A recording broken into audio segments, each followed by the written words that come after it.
All right, let's do this. Okay. Hello, everybody. I hope y'all are doing well. So I am out on it's my birthday this week, so I am out at the coast, but I'm still trying to get some work done. So I got my computer set up here. A little sneak preview for what I got coming up. Right there's the thumbnail.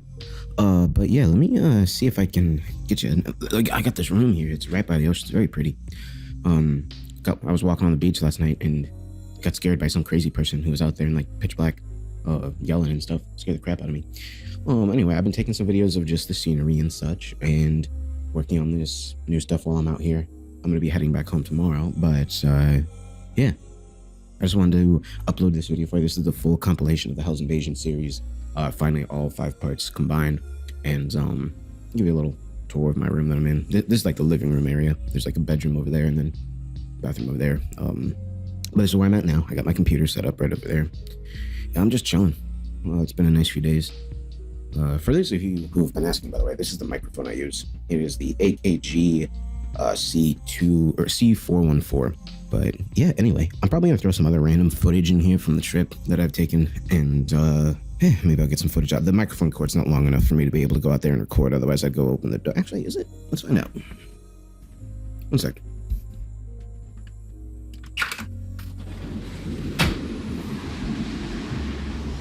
Okay, just barely long enough, like just barely. Cool. Anyway, fun story. The other night, I accidentally blasted that screen door off the hinges because I did not know it was open. So I walked right through it, blasted the screen door off its hinges, broke it. It snapped it in half, and I almost fell off the railing. That was fun. So I guess I gotta pay them for the new screen door. I don't know. But anyway, I hope y'all are having a great day, and I will be back soon with my next big project. I'm so excited for this one. All right, anyway, see y'all. Oh, also, this is some art that I had commissioned. This is original art by an artist that I know. He's very talented. I'm going to be using that and some different concepts to make some new merch for this story also. Also, this whole thing, like while I've been recording, this is going to be a good test to see if I can tune out the sound of the ocean, if I can do some mixing, because like the ocean is like blasting in the background.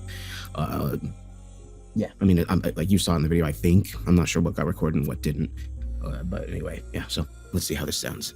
This has not been recording the entire time I've been talking. What? Damn it, the video wasn't even recording the entire time. Whatever, I'm not doing that again.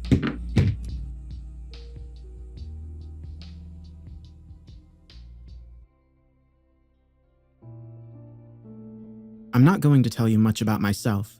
I won't recount my life story here, if only because it's irrelevant. Suffice to say, I'm an ordinary guy with a well-paid but uninteresting job. A job that allows me to pursue my 2 passions in life, traveling and history. From a young age, I've always been fascinated with history, and particularly military history, having studied the subject in school and college. As an adult, I continue to devour books while using my downtime to visit museums and former battlefields across the globe. I've been everywhere from the beaches of Normandy to the jungles of Southeast Asia, and have visited institutions as diverse as the Imperial War Museum in London to the Military Museum of the Chinese People's Revolution in Beijing. Some may call it a morbid fascination with death and destruction, but I have a great admiration and respect for those men and women who fought so hard and often gave their lives for causes they held so dear, and I believe their sacrifices should be remembered. Likewise, I'm a great believer in the old adage, a generation which ignores history has no past and no future. In addition to my travels, I am also a member of several online forums and groups along with other military history enthusiasts from various parts of the world. Our aim is not only to engage in lively debate, but also to exchange knowledge and finds. You see, there are many small and obscure military museums dotted across the globe, linked to battles and conflicts which few people are aware of. Often, these small part-time exhibits are run down and of poor quality, but sometimes we'll find hidden gems telling stories that never made it into the history books. It's finds such as these that we share on the forums for the benefit of our fellow members. It was through one of these threads that I first heard of the Museum of Humanity's Final War. This institution has no online presence or listed phone number, and it's not funded by a federal or state grant. What's more, no one in our group knew what the museum's exhibits consisted of. The name itself was a puzzle, suggesting a prediction of a conflict that may happen in the future. We did manage to find a physical address, but this only added to the mystery. I won't reveal the exact location of the mysterious museum for reasons that will become all too clear. Suffice to say, it's located somewhere in the American Midwest, a site one could fairly describe as the middle of nowhere. Nothing on Google Maps suggested there was a significant building in the vicinity. What's more, there were no battles or even skirmishes in that area we could find. Nothing during the Civil War or any of the numerous conflicts with the Native American tribes. All we really had to go on was a review by one anonymous poster who described his visit to the museum as a life-changing experience, and he strongly recommended a trip to the institution. The whole thing sounded pretty suspicious, and most of the group members wrote it off as a hoax. However, I was still intrigued by the mystery, and, as luck would have it, I was due to attend a work conference in a city about 2 hours' drive from the location. I had a day to kill before my flight home, so I decided to make the trip. I realized it might have been a wild goose chase, but reckoned it was worth taking the chance, just in case I would find a hidden gem. Never in my worst nightmares could I have imagined what I would actually encounter.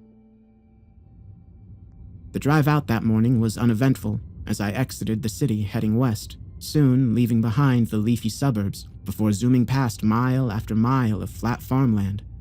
Following my sat-nav, I left the interstate and found myself driving along a poorly maintained and near-abandoned back road. The farther I got from civilization, the less confident I felt about finding anything of significance out here in the back of beyond. My heart sank when I reached the location and found nothing but a long-abandoned gas station, with rusty old pumps and a vandalized forecourt, its glass frontage smashed and interior gutted. I felt like such a tool, having driven all this way for nothing. Nevertheless, I decided to get out of my rental car and take a stroll around the decrepit structure, just on the off chance I would find something of interest. This is when I saw him, a solitary figure emerging from the crumbling forecourt and walking in my direction, with a wide, yet somehow sinister smile etched across his face. I took a step back as he approached, his hand outstretched. He was an old-looking individual, dressed in a tweed jacket and tight-fitting waistcoat, and sporting a tidy gray beard and smartly framed spectacles. His wide smile looked put on, and there was a glint in his deep blue eyes which suggested a barely concealed malice. All in all, the man had an unusual appearance, although outwardly, he didn't look much different from other eccentric academic types you'd expect to find in offbeat locations. Nevertheless, there was something off about him which put me on edge. He didn't appear to pick up on my discomfort, however, as he continued to hold out his hand while speaking to me in a soft but clearly audible voice. "Good morning, sir. It's my pleasure to meet you. I trust your journey here wasn't too taxing." I didn't want to shake his hand, but felt obligated to do so. His grip was tight and his palm ice cold. I didn't quite know what to say, and so I muttered my reply. No, it was fine, thanks." "Ah, that's good to hear," the man responded enthusiastically, after he eventually released my hand. "Well, sir, it's my pleasure to welcome you to the Museum of Humanity's Final War. I'm the curator of this establishment, and it would be my honor to act as your guide for this morning's tour." I was utterly confused by this point. With a number of questions running through my head, I asked the most obvious. "But there's no museum here, is there?" The curator sniggered ever so slightly before replying. "Well, actually, there is, sir, although I do understand your confusion. Our institution is in fact located below ground, underneath our feet. We find it's better this way, to keep our institution off the map." This explanation only confused me more. I don't understand. Why wouldn't you want people to know about this place? Don't you want to encourage more visitors? The curator laughed in a dismissive, almost mocking manner. "Well, sir, we are not the type of institution that wishes to draw in the masses. We certainly wouldn't want buses full of tourists out here, would we? No, sir, no. We prefer to appeal directly to connoisseurs of conflict such as yourself, those who are willing to make the extra effort to seek us out." "Okay," I said uncomfortably. The whole situation raised a lot of red flags, and I was seriously beginning to question my decision to come out here alone. Granted, the curator didn't look like the type who would shoot me in the head so he could steal my car and wallet. Nevertheless, the entire situation was unnerving. There was no way he could have known I was coming today, so why was the man standing out here waiting for me? It didn't make any sense. He seemed to pick up on my discomfort, however, speaking to me in a more sympathetic tone. I can tell you have your doubts, sir. This is understandable. Our little museum is rather unconventional, after all. However, I promise that all your questions will be answered during the tour. Now, would you care to accompany me to the elevator? What? Now? I said with surprise. Don't I need to buy a ticket? And aren't there any other guests coming? The curator smiled thinly while shaking his head. We don't charge an admission fee, and I prefer to give one-on-one tours. Much more personal, don't you think? Now, shall we? At that, he turned his back on me and started walking towards the gas station forecourt. I had a decision to make in that moment. I could either turn heels and run back to my car, or I could follow this mysterious man and see where he would lead me. I know what I should have done, but I still felt drawn to the mystery. Curiosity can be a dangerous thing, and I let it get the better of me on that day. I followed him past the disused gas pumps and into the smashed-up forecourt, almost tripping over the trash and assorted debris. This wasn't like the entrance to any museum I'd ever visited before. What drew my attention, however, was the elevator door located at the rear end of the decrepit building. It looked like it had been newly installed at considerable expense. Stainless steel with a digital floor display and buttons lit up and ready to push. The curator summoned the elevator, and I watched as the doors slid open. After you, sir, the curator said while gesturing towards the waiting lift.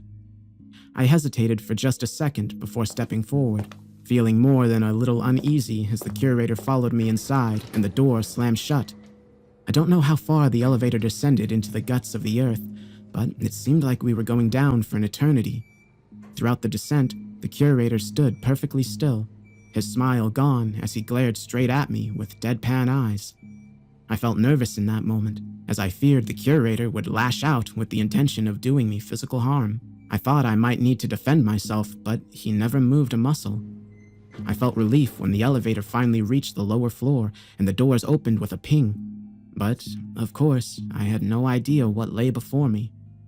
We exited the lift, and the curator led me down a long, concrete corridor. I realized how exposed I really was down there, as my heart beat faster and I began to sweat heavily. What is this place? I asked nervously. The curator answered without turning to face me. A former government installation that we acquired for our purposes. A government installation? I had images of a former missile silo or fallout shelter. This only added to the mystery and my apprehension. Finally, we reached the end of the corridor and found a security door blocking our path. The curator typed a code into the keypad, opening it and inviting me inside. When I stepped through those doors, I couldn't believe what I saw. A vast subterranean chamber, its ceiling at least 60 feet high and with a length of about 2 football fields. The vast bunker was filled with military hardware and weapons, big screens displaying footage, and so many exhibits behind perspex glass. It was a literal treasure trove of military history, making for one of the most impressive museums I'd ever seen. The only thing missing was a gift shop. I was truly astonished by what I saw before me as I walked forward in a state of awestruck wonder, only for the curator to stop me in my tracks, as he placed an ice-cold hand on my shoulder and whispered in my ear. Please, sir, I must insist that we stick to the official tour. I don't understand, I responded. How did you get all this hardware? All will be revealed, sir. You just need to be patient. Now, shall we begin? I nodded my head and submitted to his wishes. He led me to the first exhibit, the sign above the cordoned-off section reading, "The Beginning." The curator began to speak in an authoritative tone of voice. What is war if not an act of conquest? And conquest is merely the exploitation of weakness. The time before the final war was one of decay, both moral and physical. Human civilization had reached its nadir during the first half of the 21st century, an inevitable result of corruption, conflict, terrorism, pandemics, greed, and environmental destruction. All this meant the time was ripe for the enemies of humanity to make their move. The enemies of humanity? This expression puzzled me, but I stayed silent for the time being, hoping to find out more. And of course, we played our role in promoting chaos, using fifth columnists to spread fear and hatred. He motioned me towards a big screen, which suddenly burst to life. The screen displayed CCTV footage of an office complex divided into cubicles, with workers sitting and staring at monitors. A second later, a lone gunman armed with an assault rifle burst into the building, firing without mercy at the unarmed workers, hunting them through the complex while reloading, slaughtering at least a dozen people before moving off screen, leaving blood and corpses on the floor behind him. The next piece of footage showed a man in a heavy coat entering what looked like a place of worship, with parishioners kneeling in prayer along the pews. The man walked halfway up the aisle before he was noticed, suddenly discarding his heavy coat to reveal a bomb strapped to his chest. Before anyone could react, he detonated the device, and the camera feed was replaced by static. I found the footage of these terror attacks overly graphic and distasteful, but made no comment. Beside the video display were various exhibits behind glass, including an AR-15 assault rifle and a suicide bomber's vest, along with details of numerous other attacks, as well as various schemes to promote political division and manipulate financial markets. When I'd finished reviewing the exhibits and material, the curator led me to the next section of the museum, entitled The First Strike. No doubt you've heard of the 4 horsemen of the apocalypse: conquest, war, famine, and death. Well, horsemen are a bit old-fashioned for this modern age, and so, instead, we recruited 4 pilots, sleeper agents, trusted and respected after long and illustrious careers, the last people who would be suspected. When activated, our pilots took control of 4 flights, simultaneously coordinating 2 mid-air collisions, killing hundreds and spreading fear and confusion throughout the world. He switched on a video of news footage showing explosions in the sky and debris falling to the earth. I racked my brains but couldn't recall such a terror attack, although I noted there were similarities to the September 11th atrocity. "It's a terrible thing," I said, "but we've seen terror attacks like this before. How is this one any worse?" The curator nodded his head, smiling ever so slightly as he answered. "What mattered is not the number of casualties, but the people who died. One of the planes carried the Secretary General of the UN, the second held the wealthiest tech billionaire in the world, the third transported the head of the Roman Church, and the fourth? That was Air Force One, killing the US president and most of his senior staff." "I see," I replied, barely suppressing a smirk. I reckoned I would have remembered if the president and the Pope had been killed by terrorists on the same day. Obviously, this was all fake, but why would anyone go to such efforts? I thought about it for a moment, noting the great cost which must have gone into converting this space and the high production values of the news footage and the videos displayed. I reckoned a big Hollywood studio must be involved, and perhaps all this was to promote a new blockbuster movie. Maybe they were filming me right now, waiting to see my reaction. This was the only logical explanation I could think of, and so I decided to play along and see what happened. The curator talked me through the rest of the exhibit, which included debris from the downed planes and profiles of the victims, and then he moved on to the next area, entitled Shock and Awe. "The end of the world begins in a suitably climactic fashion," the curator continued, "with seemingly natural disasters of unprecedented ferocity. Earthquakes, volcanic eruptions, tsunamis. Thousands will die in a few short hours. But this is only the beginning." He motioned me towards a screen, showing footage of devastated city streets, mass floods washing away acres of farmland, and lines of thousands of refugees fleeing from disaster areas. Next, the news showed aerial shots of huge and deep sinkholes, dozens of them spread across fault lines on each and every continent. The newsreaders explained how each hole was hundreds of feet wide and of unknown depth, and all the experts interviewed were baffled by their sudden appearance. As I watched the footage, the curator whispered in my ear, offering an explanation with just 2 chilling words: "Hell's Mouth." The next screen showed what appeared to be satellite footage of one of the sinkholes. I was astonished to see dozens and then hundreds of what I could only describe as balls of fire emerging from the holes and firing in every direction. A wall of flame unlike anything I'd ever witnessed before. A narrator spoke over the footage in a monotone voice, explaining how each fireball was the size of an automobile and how they appeared to be guided by an unknown power, each with its own specific target. "There are 1,000 sinkholes across the globe," the curator added, "and thousands of fireballs emerge from each one, meaning millions of coordinated strikes upon every nation-state on the planet." More clips followed, and it became clear that the fireballs were virtually unstoppable. In one scene, a surface-to-air missile was fired, but simply passed through the flaming orb, not even diverting it from its course. The next clip showed a squadron of F-22 Raptors flying in formation, all suddenly being struck in mid-air, blown to smithereens before either their pilots or automated defense system could react. The footage switched to iconic buildings across the world: the White House, Pentagon, Westminster, the Kremlin, and the Great Hall of the People, to name but a few. They were all in flames, burning to the ground after multiple strikes. I had to admit that it looked very realistic, even if the destruction of famous landmarks is something of a disaster movie cliché. Alongside the big screens, there were a number of props on display, including the charred remains of the Resolute desk, normally found in the Oval Office. The shock and awe offensive was a success, the curator continued, crippling global governments and military commands. The scene is set for the commencement of the ground campaign. He then led me to the next exhibit, simply called Invasion. This was the largest section of the museum so far, and what I saw in there really shook me to my very core. A projection on a big screen showed a series of shocking images of carnage and death. The first showed a massive aircraft carrier on the open sea. The warship appeared to be sailing in calm seas. That was until the water around it began bubbling as if it was boiling. A huge shadow appeared under the surface, the type which could only have been cast by a sea creature of unbelievable size. The Leviathan did not surface, but instead extended its 8 enormous tentacles, each being 40 to 50 feet thick. The tentacles tightened their deadly grip around the body of the vast warship, using immense strength to pull it downwards into the water. I watched in awestruck horror as the aircraft carrier was turned on its side, throwing planes and helpless sailors into the boiling waters below. Next was an aerial shot of a beach, suddenly assaulted by huge serpent-like creatures that emerged from the waves, slithering across the sands towards a waiting line of soldiers and police who attempted to mount a defense to little effect.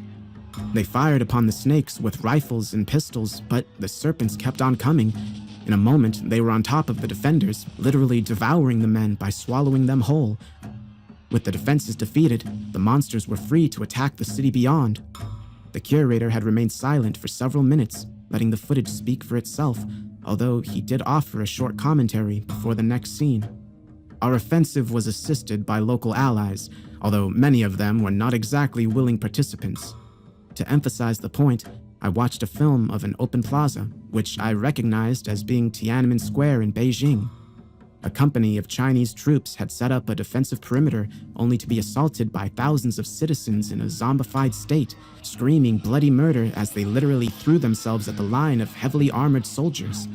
The troops opened fire with every weapon in their arsenal, slaughtering hundreds in a matter of minutes, but the horde kept on coming, with zombies climbing over the corpses of their comrades to reach their objective. Soon, the horde overwhelmed the soldiers, literally ripping the troops to pieces and soiling the plaza with their blood and guts. It was horrific, but there was worse to come. The next shot showed the helmet cams of soldiers moving through a forested area in the dark, using night vision to survey their surroundings. I heard them speak with one another through their headsets.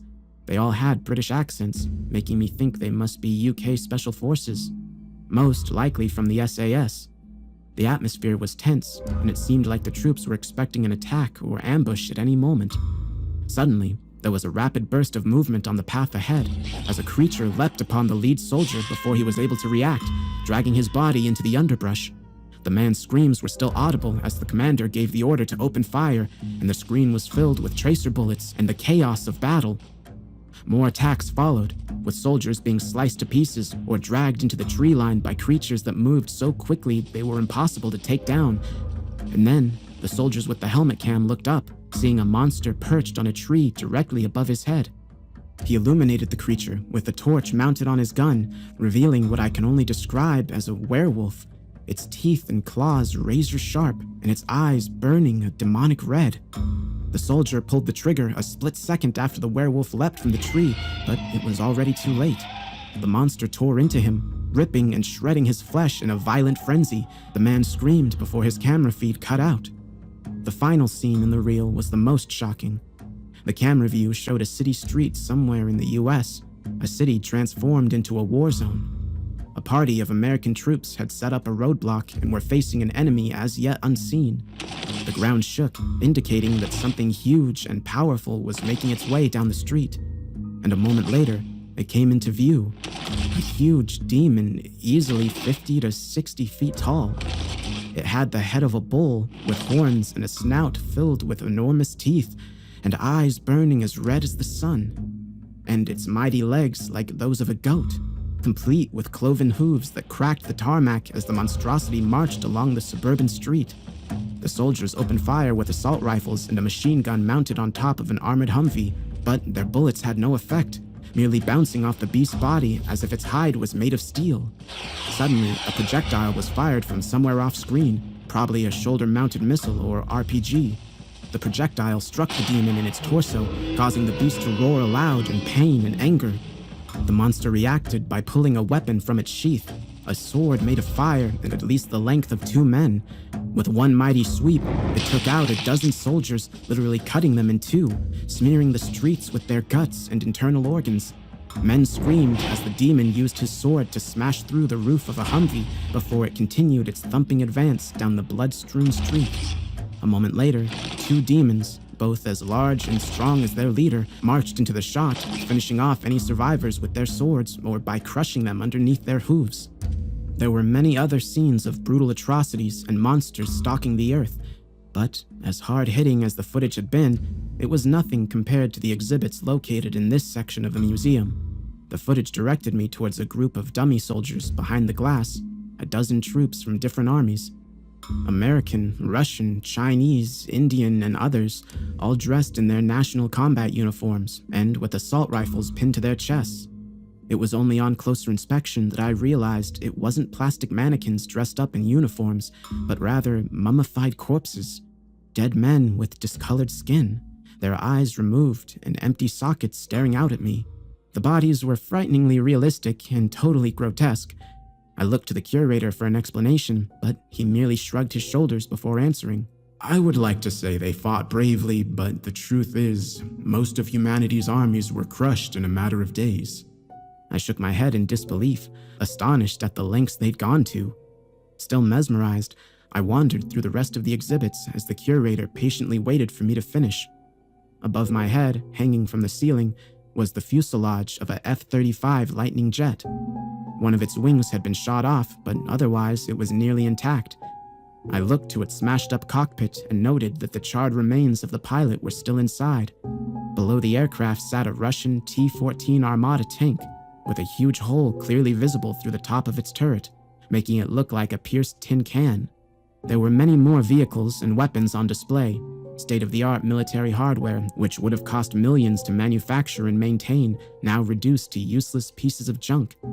It was an extraordinary yet horrifying sight to behold, and I began to question the motives of whoever had set this all up. When I finished my review, the curator pointed me to another big screen and offered me further narrative. The surviving remnants of Earth's political and military leaders holed themselves up in their bunkers during the final days. Desperate and out of options, they authorized nuclear strikes against our hell's mouths, hoping they could halt the invasion. But alas, they only succeeded in killing millions of their own people, whilst hastening the destruction of the planet. The screen showed footage of ICBM strikes, of nuclear detonations brighter than the sun, mushroom clouds ascending into the skies, and of devastated landscapes with entire cities reduced to ruins and rubble. A map came up which showed the locations of the nuclear strikes, dotted all across the globe. The results of these coordinated attacks would surely be catastrophic. The curator allowed me time to take it all in before leading me to the next and penultimate section, entitled The Spoils of War. With victory now assured, the time had come for my master to claim what is rightfully his, namely, the bodies and souls of the conquered. He led me through a grotesque display of severed human heads, somehow preserved and mounted upon spikes behind perspex glass, their dead eyes still open and staring out at me in an accusatory manner. The decapitated heads belonged to political, military, business, and religious leaders, several of whom I recognized from the news. The resemblance was uncanny, right down to the smallest of details. I walked past the macabre displays, finding the whole experience extremely unnerving.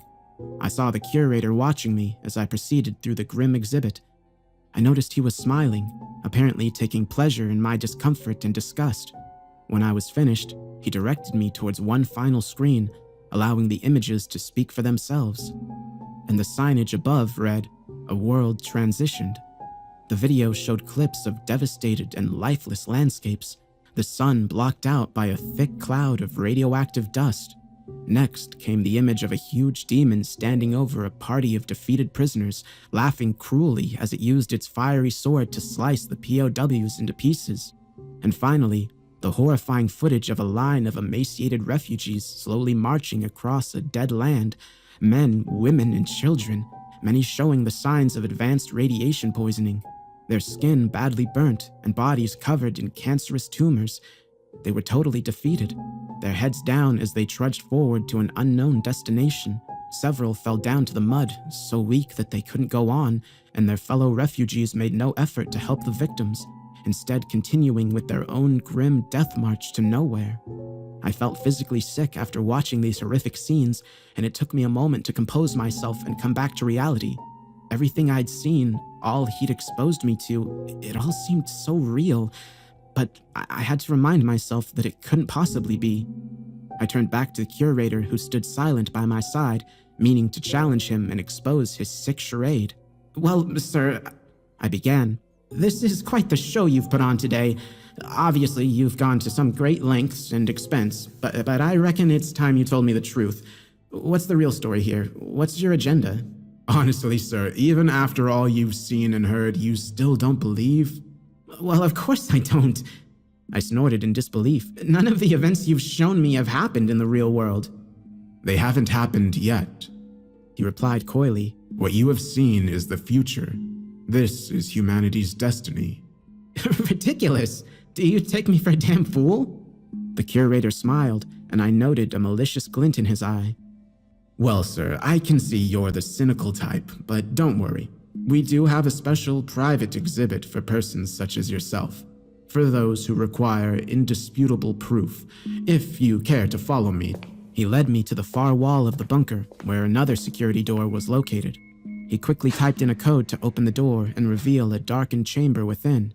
With some trepidation, I walked forward into the darkness, noting the stench inside, which reminded me of a zoo or kennels. The darkness was all-encompassing and the silence deafening. That was until the curator turned on the lights and all hell broke loose. I was hit by a hellish conflation of sights and sounds so horrifying that I was forced to retreat, only to find the security door was shut, trapping me inside with these unspeakable horrors. When I eventually felt brave enough to turn around, I found myself face to face with a literal army of nightmares, monsters barely contained and mad as hell. The same as the ones on film, now locked behind a thick glass screen.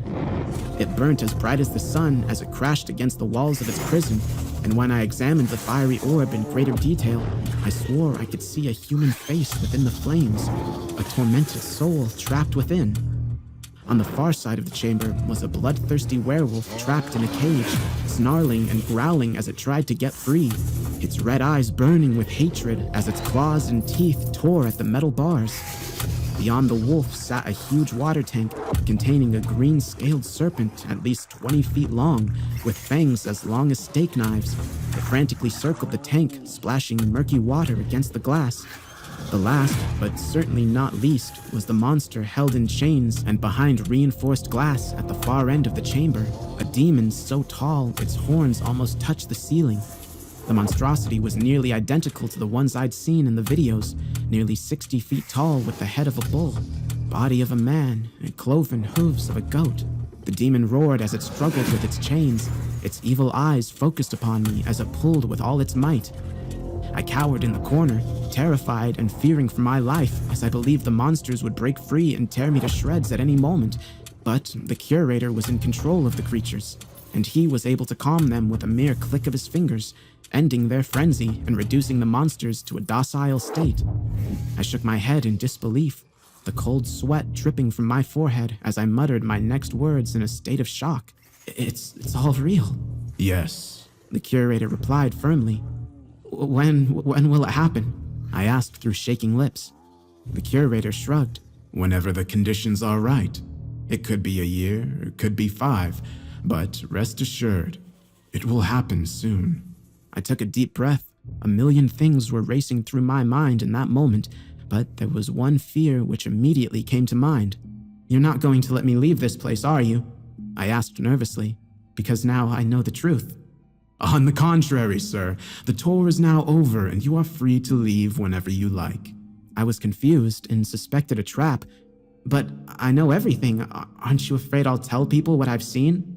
Tell whoever you want, He answered with a dismissive shrug. No one will believe you. The museum will not remain in this location, and you'll have no proof of what you saw here. At most, you'll contribute to the existing undercurrent of fear and paranoia, which will only assist in my master's plan. I shook my head in disbelief, feeling faint as the monsters continued to stare me down. Surely you don't think you'll get away with this? I demanded. Oh, I know we will. He answered confidently, the glint in his eye turning into a look of pure evil. Humanity's fate is already set in stone. The reign of fire is nigh. Now, if you'll be so kind, sir, the museum will soon be closing, and you really should be on your way. The curator was as good as his word, as he escorted me to the waiting elevator and back to my car on the surface. I was allowed to leave unharmed. He was right about another thing, too. Nobody did believe my story. Not my friends, family, the other members of the forum, the cops, or even several priests I spoke with. They all thought I was crazy. The police did go out to the site, but they found no evidence of any underground chamber or elevator, and the enigmatic curator was nowhere to be seen. I've never found any solid proof to confirm my claims, but rumors persist online, with anonymous posters speaking of mysterious museums popping up in remote locations. Eastern Siberia, the Australian outback, and the mountains of Tibet have all been mentioned, but there's never anything definite. So I've come here to share my story, in the sincere hope that someone will believe me. The things I've seen, the horrors revealed to me, I just can't live with them. I don't believe humanity's fate is inevitable. We must fight back, whether it be by conventional means or with the help of a higher power. We must prepare and ultimately prevail against the forces of evil, because the alternative is too awful to contemplate.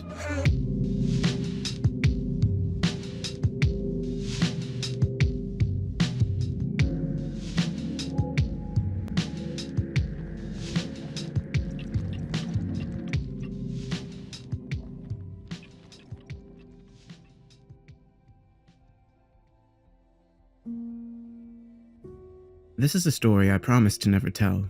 For years, I told myself it wasn't real, that I'd suffered from a paranoid delusion or mental breakdown on the day it happened.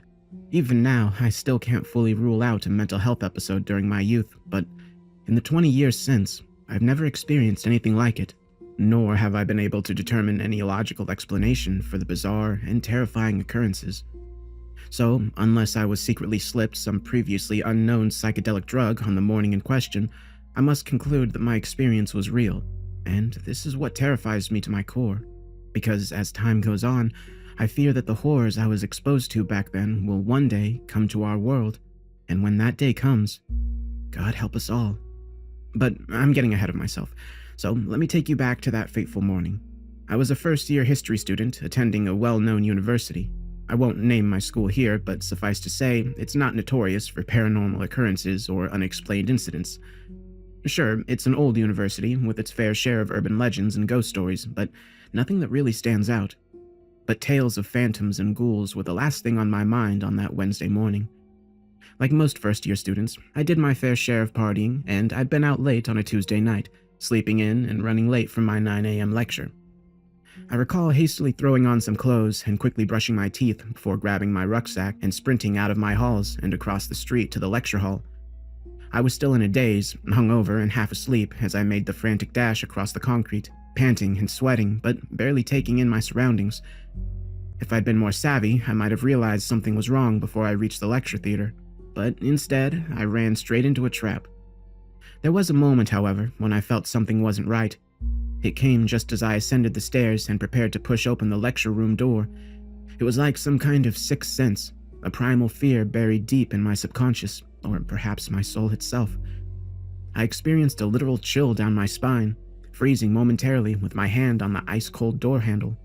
It was like there was a voice screaming inside of my head, telling me that I shouldn't go inside. I should have listened to my instincts, but I was young and foolish, telling myself this was stupid and I had nothing to fear. And so I pushed the door open and entered, making a decision that I'll regret for the rest of my life. At first glance, the interior of the lecture hall didn't look anything out of the ordinary, as I observed rows of seats set up in an amphitheater style, facing down towards the podium where the lecturer stood over a projector screen showing a PowerPoint presentation. Rows of students sat in tight formation, all sitting in total silence with their eyes facing front. It was eerie how quiet it was inside that theater. You literally could have heard a pin drop. This was my second indication that something was off about this classroom. Usually you could guarantee some chatter from the back seats, with somebody messing around or slacking off, but not with this class. They were the most well-behaved and focused students I'd ever encountered. And this wasn't all. There must have been close to 100 students inside that lecture theater, and they were all dressed identically. Now, even 20 years ago, you'd expect to see some diversity amongst young people attending university. This is the time for experimentation, after all. For trying out new styles and fashions and breaking the mold, but this lot clearly hadn't gotten the message. Each and every one was dressed in a dark black uniform, shirts and trousers for the boys, blouses and long skirts for the girls. Not only that, but they all had the same hair. The boys with short crew cuts and girls with hair tied back into neat buns. None of the females wore makeup from what I could tell. And clearly, I was the last student to arrive for the lecture, and I felt very uncomfortable as I walked down the aisle in search of a seat. But no one turned to look at me or even acknowledge my existence. They all kept their eyes on the front podium, their faces emotionless and devoid of expression. This was freaky enough, but then I saw the lecturer. On the surface, our teacher seemed quite normal. A middle-aged academic type, dressed in a tweed suit and sporting a well-trimmed goatee beard. He wore reading glasses, which he lowered ever so slightly as he watched me approach. Alarm bells were ringing inside my head as I looked into his dark eyes and observed a barely suppressed malice. I'd never met this man before, but could tell straight away that he hated me. I had no idea why. I was so taken aback by his hateful glare that I simply stood there in the aisle, frozen by a terror I could not explain. And then he opened his mouth to speak. His voice was deep, piercing, and almost inhuman. Good morning. Nice of you to join us. Such a comment wasn't unexpected, but his tone was more accusatory than sarcastic. I physically shook as I struggled to find the words to respond. I'm sorry I'm late, I eventually stuttered. Well, make sure it doesn't happen again or you will regret it. That was a threat, pure and simple. I had no doubt that this man would punish me for any slight indiscretion. Now, take a seat so we can get started. I did so without hesitation, practically jumping into a chair located on an empty row, 3 from the front. I glanced over my shoulder only briefly, looking above the heads of the student clones and back to the door. I realized then that I should have listened to my instincts and walked away, but it was too late. There was no way I could slip away now, not with the lecturer's cutting glare upon me. I was here for the duration, but I couldn't have imagined what this fiend would expose to me over the next hour. Now, before we begin today's class, I have some housekeeping to deal with. First off, health and safety. The university authorities have asked me to remind you all that there are no emergency exits in this building. So, in the case of a fire, you're all going to fry. This struck me as a joke in very poor taste, but the lecturer kept a straight face, and there wasn't even a snicker from the assembled students. And your essay assignments are due on Friday. The penalty for late submission is 20 lashes from the Cat of Nine Tails. No exceptions. What the? I thought, but didn't say. 20 lashes? Was this psycho really advocating corporal punishment? I couldn't even believe what I was hearing, but the weirdest part was still to come. Right. Let's pick up where we left off last week. Our topic, the Final War, 1939 to 42. He clicked the remote control device in his hand to show the first slide in the presentation, which repeated the course title, displaying the words using a black Gothic font against a blood-red background. I had to think for a second before I realized the obvious problem with the course title. The lecture I was meant to be attending this morning was on the Second World War, and of course this global conflict lasted from 1939 to 45. What's more, I've never heard of this period referred to as the Final War, a title which would be factually incorrect for obvious reasons. My confusion grew as the creepy lecturer presented the next slide. This included an old black and white photograph of a ruined city. I noted how every building was reduced to rubble and saw the crater-like hole which swallowed up the debris. This did not look like a crater caused by a bomb or artillery shells, but rather a deep, gaping opening in the ground which had no logical explanation. The text above the grim image was equally disturbing, as it read, 1942, the year hell rose up. I was still pondering the meaning of all of this when the lecturer moved on to the next slide and began his explanatory narrative. The image on screen was familiar to me, a map of Europe circa the autumn of 1942, when the Nazi Empire was at its greatest extent, stretching from France in the west to the Volga in the east, and Norway in the north to the Sahara in the south. The next map showed Japanese conquests in the Far East, extending across China, Southeast Asia, and most of the Western Pacific Rim. This was the point of the war where the Axis powers seemed to be on the verge of victory as their militaries conquered and occupied vast swaths of territory and oppressed millions of people. But, of course, the Allied powers were mustering their forces and preparing counterattacks across multiple fronts, mobilizing vast armies and resources to achieve a total victory by 1945. But this lecturer had a very different story to tell. The course of the war to date had gone reasonably well from our perspective. The Nazi juggernaut had swept across Europe, toppling nations, destroying armies, and slaughtering countless innocents. Disciples of chaos, violence, and bloodshed. Perhaps the best we've seen throughout human history. Yes, the fascists proudly bore the mark of Cain, but they weren't the only ones. The godless Soviets were quite happy to starve and shoot millions in pursuit of their workers' paradise. The Japanese conquered and enslaved their fellow Asians, and even the liberty-loving British and Americans could justify bombing cities into the ground. Yes, evil was flourishing, and violence had become normalized on the mortal plane. Mankind had created this bloodbath, and they unwittingly presented us with the perfect opportunity to rise up and launch our own assault upon the Earth. I visibly shook when I heard those words. What I was hearing made no sense whatsoever. It was farcical, and I wondered whether this was all some kind of elaborate practical joke. But deep down, I didn't believe this was the case. Everything I'd seen and heard seemed so real. I'd never been a great believer in the paranormal or spiritual world, nor was I a particular fan of science fiction. I couldn't fathom the idea that I'd somehow been transported to a different dimension or plane of existence, but my instincts told me I was in mortal danger. My panicked brain tried to formulate a plan, but all I could think to do was sit quietly and wait for the opportunity to get out. And in the meantime, I would listen to the lecturer's bizarre and disturbing alternate history of World War II.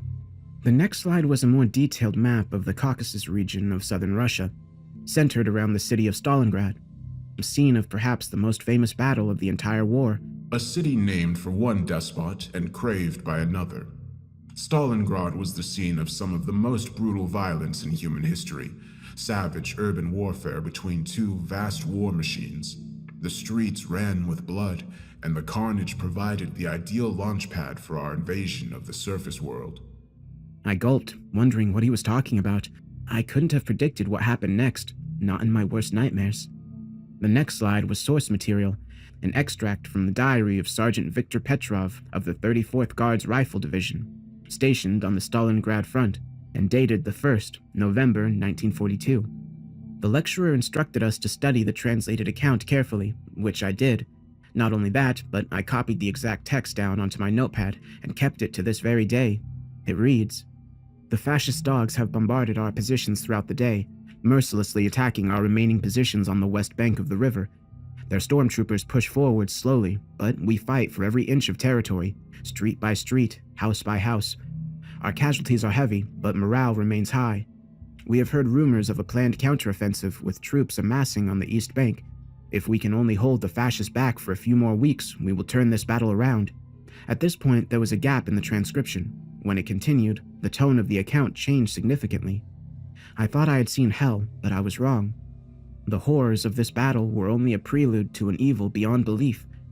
It started at midnight. The shooting and artillery stopped suddenly, and an eerie silence fell over the battlefield. A moment later, the ground shook with an unprecedented ferocity, an earthquake which brought the already ruined buildings toppling down on our positions. In the chaos that followed, I noticed something horrific and inexplainable. The river Volga was boiling. waters warmed to an impossible heat, despite the bitter cold in the air. My comrades and I could only watch in shocked awe as the ground before us opened up, revealing a vast, gaping hole descending deep into the earth. That was the moment when I noticed a change in my comrades. Brave men who'd fought tooth and nail against the fascists suddenly broke down sobbing, praying to a god we were told didn't exist. The doctrines of Marx, Lenin, and Stalin could not explain this event. Socialism has no answers for the evils we are witnessing. The fire came first, each the size of an automobile and burning with fiery intensity as bright as the sun. There must have been thousands of these fireballs, all rising into the dark sky above. Some fell on our positions, causing huge explosions which destroyed vehicles and men, resulting in utter carnage. We saw how these fiery orbs also hit the fascist lines, dispensing any last doubt that this could be a new weapon deployed by the Germans. Soon the entire city was ablaze, but many more orbs ascended from the depths, heading beyond city's borders and flying north, south, west, and east. I guess they were targeting other positions far from here, and they seemed to be guided by some unseen force. The ground attack commenced shortly before dawn. They came in droves, thousands of bloodthirsty killers throwing themselves at our lines in wave after wave of mindless suicide attacks. We rallied our comrades and fought back with everything we could muster, hitting the new enemy with rifle, machine gun, and artillery fire. We must have taken down thousands, but they kept on coming until our ammunition was almost exhausted. By the time the attackers reached our lines, we made a horrifying discovery. The enemy soldiers had once been people like us, but they were no longer human.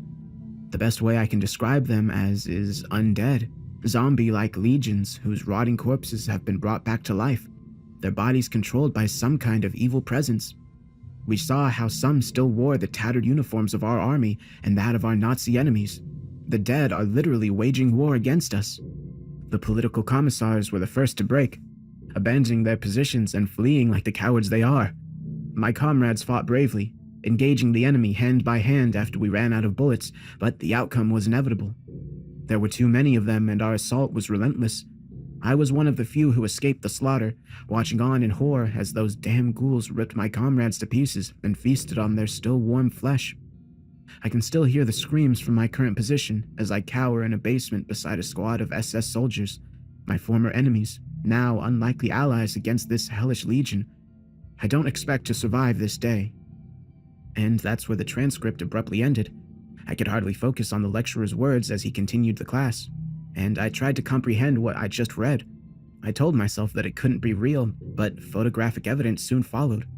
The first image displayed on the PowerPoint showed a night sky lit up by thousands of burning orbs, just like the witness had described. The next was a graphic image of savagery and bloodshed. The photographer appeared to be on the roof of a building overlooking the blood-splattered city square overrun by zombie-like foot soldiers who feasted upon the entrails of dead and dying soldiers, both Soviet and German. Last came a grainy black and white image of something truly terrifying. A vast gargoyle-like creature perched on top of a ruined building, its wings folded. I noted its evil scowl, exposing rows of dagger-like teeth and the blackness in its eyes, like those of a shark. Seeing those foul images only added to my anxiety, but somehow I was able to compose myself enough to keep listening, and the twisted professor continued his lecture. The hellmouth that we opened beneath Stalingrad was the first, but many more followed over the days to come. Our forces launched coordinated attacks on every front across Europe, Asia, and North Africa, and indeed we opened new fronts far from the previous conflict zone. The Americas, Australia, India, no nation or colony would escape our glorious onslaught. To confirm his point, the lecturer clicked onto the next slide. A map of the world showing the location of multiple hellmouths as he described them, located across each and every continent. Given what I'd seen and heard about the assault upon Stalingrad, I could only imagine the horrific impact of these multiple invasions on a world already torn apart by war. But there was worse to come. The next slide included a hyperlink to an audio file, which the lecturer promptly played over the speakers. The clip was a news broadcast by BBC Radio in London, dated the 7th of November, 1942. The newsreader's name was unknown. Ladies and gentlemen, this is today's news. I am reporting from our nation's capital, a city in flames. We have lived through the relentless German bombing during the dark days of 1940, but this latest campaign of wanton destruction is at least 10 times more severe. For the past 72 hours, our great capital has been subjected to a constant bombardment by fiery orbs. all of which appear to have ascended from the so-called Hellmouth located in central France. The devastation and carnage is unprecedented, with hardly a district of London remaining untouched by this indiscriminate attack. Reports are sketchy, but it appears that all our major landmarks have been hit and are now in flames. St. Paul's Cathedral, the Houses of Parliament, Tower Bridge. Generations of our history and heritage destroyed, engulfed by an unholy fire. Our brave airmen and ground defense teams have fought frantically against the onslaught, but it seems they are almost powerless against this hellish force. The ground assault began at dawn yesterday morning and was similar in nature to what we've seen on the continent and in Russia. Mindless, zombie-like hordes have taken to the streets, attacking soldiers and civilians alike in a merciless, bloody frenzy. Casualty numbers are unknown, but are certainly in the thousands. The newsreader paused for a moment. When he spoke again, a raw emotion was evident in his previously monotone and clipped voice. The whereabouts of the royal family and the government are unknown. We are unable to confirm reports that the Prime Minister perished whilst personally leading the defense of Downing Street. There are rumors of attacks across the country by all manner of vicious beasts. Giant serpents emerging from the English Channel, savage wolfmen stalking the Scottish countryside. We have little to no information about the situation overseas. All contact has been lost with Cape Town, Calcutta, Sydney, and Toronto. Barely a corner of the Empire has escaped this fiendish assault. At this point, the newsreader's transmission abruptly ended and was followed by a few seconds of static before a new voice took over the broadcast. The speaker's tone was deep, chilling, and barely human. He has risen. The Dark Lord has arrived on the mortal plane, and his legions are conquering the earth in his name. Nothing can stop our onslaught. Those who wish to survive must join us. We require a service to our master. Follow these instructions carefully. Take a knife or sharp instrument and use it. You must kill a family member or neighbor. Slice open their belly and feed on what's inside. This must be done. Evil shall prevail. The broadcast ended there. I felt physically sick, hardly able to breathe as the horrific meaning behind these words hit home. I couldn't imagine the sheer terror experienced by those forced to listen to that evil broadcast. The professor calmly continued his lecture, not missing a beat. As our reign of terror stalked the land, a simultaneous campaign commenced on the high seas. The next slide was a written transcript by Chief Warrant Officer Patrick Riley, stationed on the destroyer USS Strong, and dated the 12th of November, 1942. We've been hunting the Japanese submarine for 3 days in the waters of New Guinea. They sunk 3 American ships already and killed a lot of my friends, so we took the hunt personally. Our ship had been at sea for almost 2 months, and so we had little idea of what was happening back home. We heard reports of attacks on the US mainland, but reckoned it was a new Axis offensive, so this made us all the more determined to strike back.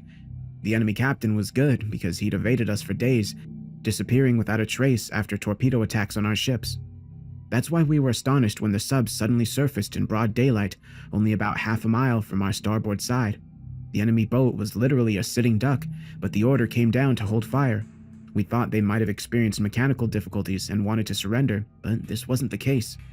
I used my binoculars to observe the enemy boat, watching as the topside hatch popped open and a Japanese officer emerged. I saw the sheer panic in his face as he waved frantically in my direction. At the time, we had no idea what he was doing, but I guess he was trying to warn us, because within a minute, all hell broke loose. The first thing I noticed was the water around the sub boiling, as if the sea was suddenly heated to an impossibly high temperature. To my horror, I saw a vast dark shadow under the surface, as something huge ascended from the depths. Next, tentacles emerged from beneath the waves, vast appendages as thick as tree trunks. The slimy tentacles wrapped around the exposed body of the submarine, tightening their grip so hard that they crushed the steel hull. The beast seemed to exert little effort as it pulled the boat under the waves, condemning its crew to a watery grave. Never in all my years on the sea had I ever witnessed something so horrific, nor had I ever imagined such a creature could exist anywhere in our world. Our crew nearly descended into a blind panic after witnessing the devastating attack. There was a brief debate amongst the officers as to whether we should open fire on the beast or flee from the scene. We chose the latter. I doubt our guns could have inflicted much damage on a monster of such immense size. We sailed north at top knots, but didn't make it far. The beast covered the distance in a remarkably short time, and we were horrified to see its huge tentacles ascending, each with multiple suckers the size of a man's head. The monster wrapped itself around our ship's hull, slowly pulling our boat down below the surface. At this point, discipline completely broke down as men cried and screamed and did whatever they could to escape the sinking ship. I was thrown overboard in the scramble, falling into the boiling water below, screaming as my skin was badly burnt. As my frail body sank below the surface, I saw the beast's huge, gaping maw, a beak-like mouth big enough to swallow our ship whole. When I stared into its open jaws, I saw a dark abyss, a blackness I feared could swallow up the entire world. I didn't want to fall into those jaws, so I fought with all my strength, kicking my way back to the surface. There, I found only chaos and anarchy. As our boat was pulled under, the few survivors swam for their lives. I don't know how I made it out, but somehow I grabbed hold of a piece of floating debris and escaped the deadly whirlpool, floating across the open water until I reached a coral reef a few miles to the south. I lay there half dead for 2 days before a US plane spotted me and I was rescued. I was the only survivor from the Strong's crew. They told me how lucky I was, but I'm not sure that's true, given the hell I came back to. I later learned that the Leviathan, which sank our ship, was only one of many spread across the Pacific, Atlantic, and Indian Oceans, attacking Allied, Axis, and neutral ships alike and covering huge distances within a short space of time. It wasn't long before these monsters shut down virtually all shipping routes across the high seas, making the transportation of food, weapons, and people nearly impossible.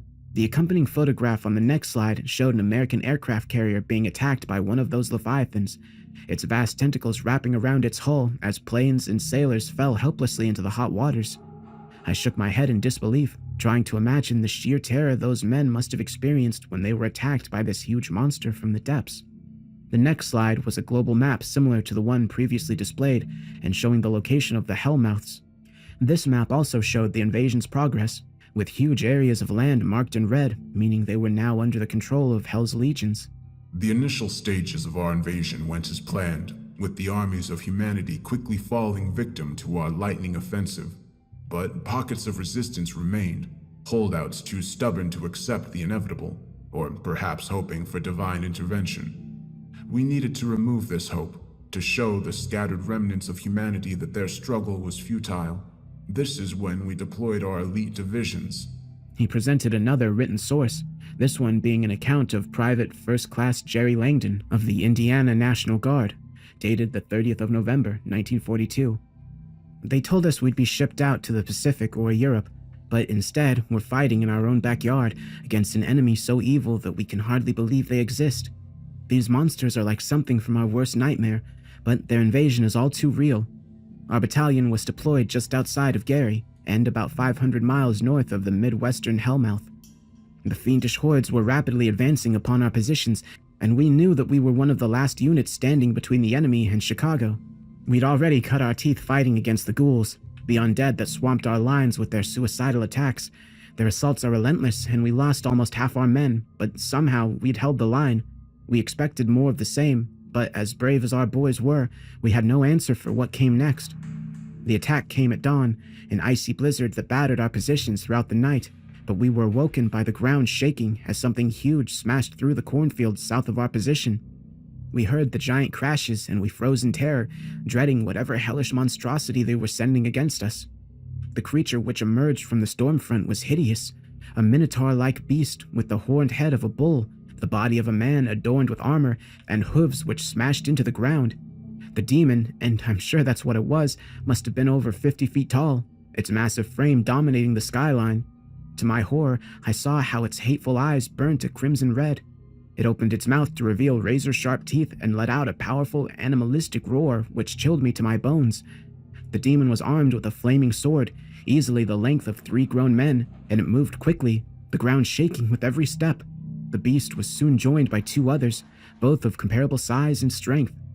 One was similarly armed with a giant flaming sword, while the third carried what appeared to be a crossbow. The hellish trio were still about a mile away from our position when the third demon raised its weapon and fired a huge bolt of fire that tore across the gap, directly hitting the Sherman tank to our rear.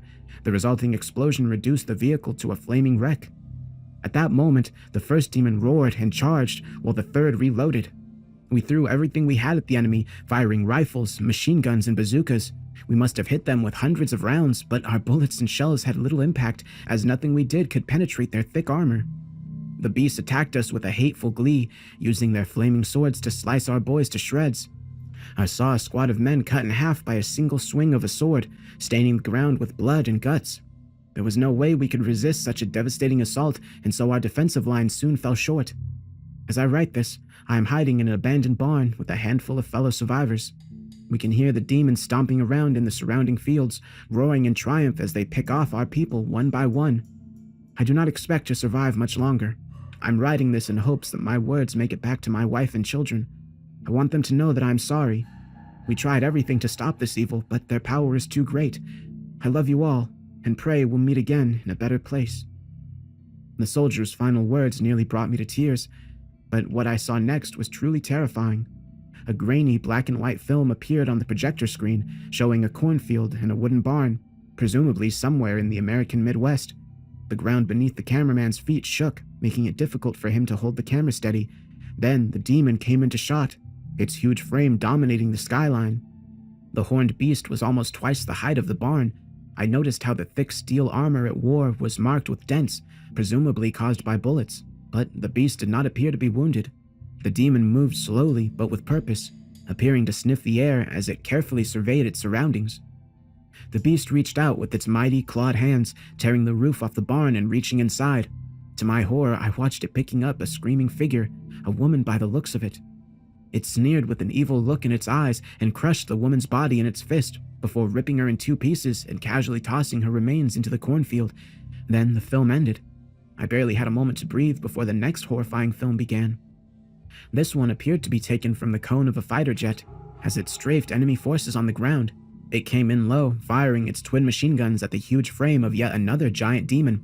The beast roared with rage as it looked up, swinging its sword at the plane which had flown in too close.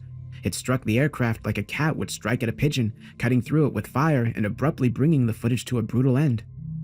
We returned to the world map, and I noticed how the red, or occupied areas, now took up most of the global landmass, with only a few isolated pockets not under Hell's control. The world's great cities, London, Paris, New York, Tokyo, they were all marked with a death skull, indicating that they had been neutralized. Meanwhile, the sneering lecturer continued his account with a cold, emotionless tone. Victory for our forces was within reach, but one holdout remained, here. He used the laser pointer to highlight Berlin on the map, which I noted was one of the few remaining cities not marked with an ominous skull. This is where humanity made their desperate last stand. Another transcript followed, this time from the diary of Hauptmann Heinrich Müller of Wehrmacht's 163rd Infantry Division, dated the 19th December 1942. Today, the shattered remnants of my division arrive in what they're calling Fortress Berlin. The generals have told us this is where we will break the fiendish invaders, but few of us believe this is possible. We will surely die in this city, but at least we'll die fighting. Berlin is already a graveyard, having been subjected to a constant bombardment of their damned fireballs, but we have learned some lessons from the disaster at Stalingrad, using the ruined buildings to our advantage as we engage the enemy in urban warfare. Perhaps we will hold them back, for a time at least. Our forces are quite the mixed bunch, consisting of battered Wehrmacht units, the remnants of the Red Army, and a scattering of French and Poles. Air support is being provided by the few planes the Luftwaffe and RAF have left. We even have some freed Jewish prisoners fighting as auxiliaries, and the price we paid for this tenuous coalition? Deposing Hitler and his Nazi cronies.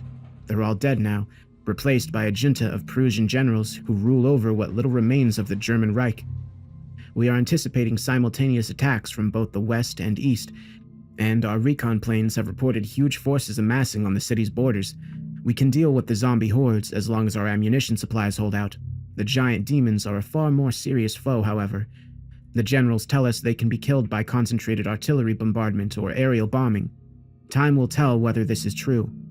The weather is bitterly cold, and the tension and fear inside the city is palpable. Every day we lose more people, soldiers and civilians both. Many die from exposure or starvation, while others have committed suicide, and some have gone over to the other side. One of our patrols called into an apartment block last night after reports of a disturbance. They entered a family home to find a horrific scene. The mother and 3 children were laid out across the floor, their throats slit from ear to ear and their bellies cut open, exposing their innards in a sickening display. The father still had the butcher's knife in his hand. His mouth dripped with blood, and there was a crazed look in his eyes, like he stared into the abyss for too long, the darkness having driven him insane. He charged at our men with the knife raised, unleashing a hellish wail as he came. 2 soldiers pumped him full of bullets with their MP40s, hitting him with almost 60 rounds before he finally stopped breathing. Sadly, incidents like this have become commonplace. We have heard little from the rest of the world. The support we hoped to receive from the Americans has not been forthcoming, and the reports we've received say the entire east coast of the US is ablaze. The few survivors who make it out of the enemy-held territory describe scenes of unspeakable cruelty and a biblical-scale slaughter. Perhaps our ramshackle army is the last significant resistance to Hell's invasion. We stand ready to fight as humanity's final hope. The next excerpt was dated the 23rd of December, 1942. I transcribed it as follows. The attack began at dusk as thousands of fireballs fell on our position with deadly accuracy, setting the city ablaze. Next came the Harpies, flying beasts which ascended from the dark skies to pick off our troops. Our anti-aircraft gunners had some success in combating these winged beasts, but our success was short-lived. The ground attack commenced at midnight in the same manner we've come to expect, with hordes of undead assaulting our lines, closely followed by towering demons. Wave after wave of the enemy fell under our fire. One of the demons was slain by heavy artillery fire, resulting in a chorus of cheers from our men, but once again, our victory was only temporary. The demons always fight in threes, and the other 2 reacted with a fury to their comrade's death, smashing our guns to pieces with their flaming swords. Our losses have been heavy, and we've been forced to abandon the suburbs, withdrawing our remaining forces to the city center. Here we shall make our final stand. The final entry was dated the 25th of December, 1942. Today is Christmas Day, but there is no cause for celebration. All the joy, the hope, and the love is gone from the world. All that is left is pain, suffering, and death. The enemy has taken control of the streets, forcing us beneath the ground. We are sequestered in the bunkers underneath the ruins of Rexdog, accommodation originally built for the Fuhrer and his staff. I can hear the wails of the harpies and roars of the demons even through the concrete walls. The beasts are tearing at the steel doors, and it won't be long until they break through. We will fight to the last men and the last bullet. Surrender is not an option. I have had time to think during these hours, to consider what has brought us to this terrible conclusion. Why did the legions of hell so suddenly emerge onto our mortal plane, and why has God abandoned us in our hour of need? I can only conclude that we brought this evil upon ourselves. The horrors we inflicted upon each other during the human war, the carnage and wanton slaughter. We paved the way for Satan's invasion. There was no one else to blame. I can hear them coming for us, tearing down the corridors. This is the end of everything. I had a lump in my throat and tears in my eyes by the time I finished reading the tragic account. I remember my right hand shaking uncontrollably as I continued to grip my pen. I had little time to consider the horrendous implications of what I'd just read, however, as the lecturer shot a sadistic smile and presented his final slide. And so, our glorious victory was complete. The age of mankind was at an end, and the time had come for our master to claim his spoils of war. Another film reel played over the projector, this time showing a horrific procession through a ruined city. I saw a company of demons stomping down a rubble-strewn avenue and a flight of hideous harpies soaring in the skies above. Suddenly, the camera panned upwards, showing a dark cloud front above the devastated city. I watched on in mesmerized horror as the clouds transformed and a face emerged from behind them. A horned beast with burning eyes and a wicked, hateful scowl, more terrifying than anything I'd seen up to this point. I swore the beast was staring directly at me as the recording continued. I wanted so badly to look away, but was unable to do so, as those hideous eyes held me in a bewitching trance. The film ended as suddenly as it had begun, releasing me from its spell, but my relief was short-lived. To my fresh horror, I realized that everyone in the lecture hall was staring directly at me. The professor's eyes were filled with rage, while the students appeared like wild animals, suddenly transformed into an unholy horde. The lecturer opened his mouth to reveal a gaping blackness, and he pointed and screamed at me with all the force of hell. You do not belong here. My instincts kicked in as I realized I had to get out. There was barely any time to grab my notepad before I sprinted up the aisle and towards the exit. The zombified students cried out in unison, emitting banshee-like wails as they darted towards me, their claw-like hands reaching out to grab me. Somehow, I made it through the violent scrum and out the door. I expected fresh air, but was instead confronted by a stifling heat and a foul stench like rotting flesh. When I looked up into the sky, my heart almost dropped. It played out exactly like in the film, the storm clouds parting to reveal his hideous face staring down upon me, his fiery eyes holding me in a paralyzed trance as he opened his maw to reveal rows of shark-like teeth.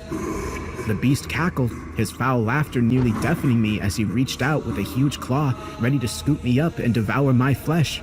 I screamed out in absolute terror, losing my footing and falling backwards, hitting my head hard across the concrete. I felt a shooting pain inside my skull, and then everything went black. I awoke to concerned faces and a girl frantically calling for an ambulance. They said I'd fallen while running to class, splitting my head open and temporarily losing consciousness. I got taken to the emergency room, where I ended up with 20 stitches. There was no permanent damage, not physically at least. The obvious conclusion is that my bizarre and terrifying experience was simply a delusion brought on by my head injury. There's one major problem with this explanation, however.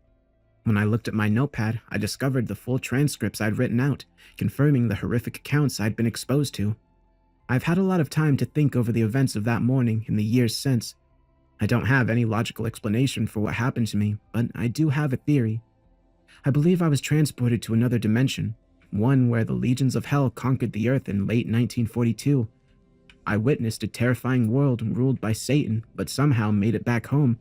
Perhaps someone up there was looking out for me. I don't know. For years, I kept this account to myself due to the fear of being labeled insane, but recently, I read an account of a history buff who visited a demonic museum, and the old traumas came flooding back. In our universe, we mercifully avoided this hellish outcome to World War II, but the devil is still out there in our hell, patiently waiting for his opportunity. I don't know when the attack will come, but I know we must do everything in our power to prevent hell from rising, because the cost of defeat is too horrifying to comprehend.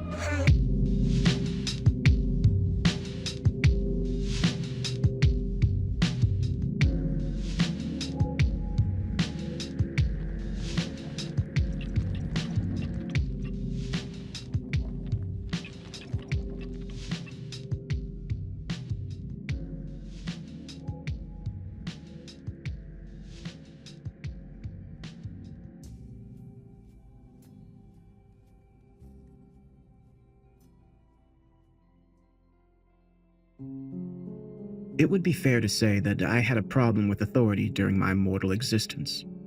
I guess that's why I got assigned the punishment I did once I arrived in hell. As you can imagine, rebellious behavior isn't exactly encouraged here in the underworld. The devil and his cohorts do not tolerate dissent from the damned, and it's definitely not advisable to end up on Satan's wrong side. I wasn't a good guy when I was alive. I guess that goes without saying, but it's worth repeating. However, I'm not the worst man to ever be condemned to the underworld, and I often wonder whether I deserve my fate. I did some bad stuff for sure, but I was never a psychopath or serial killer.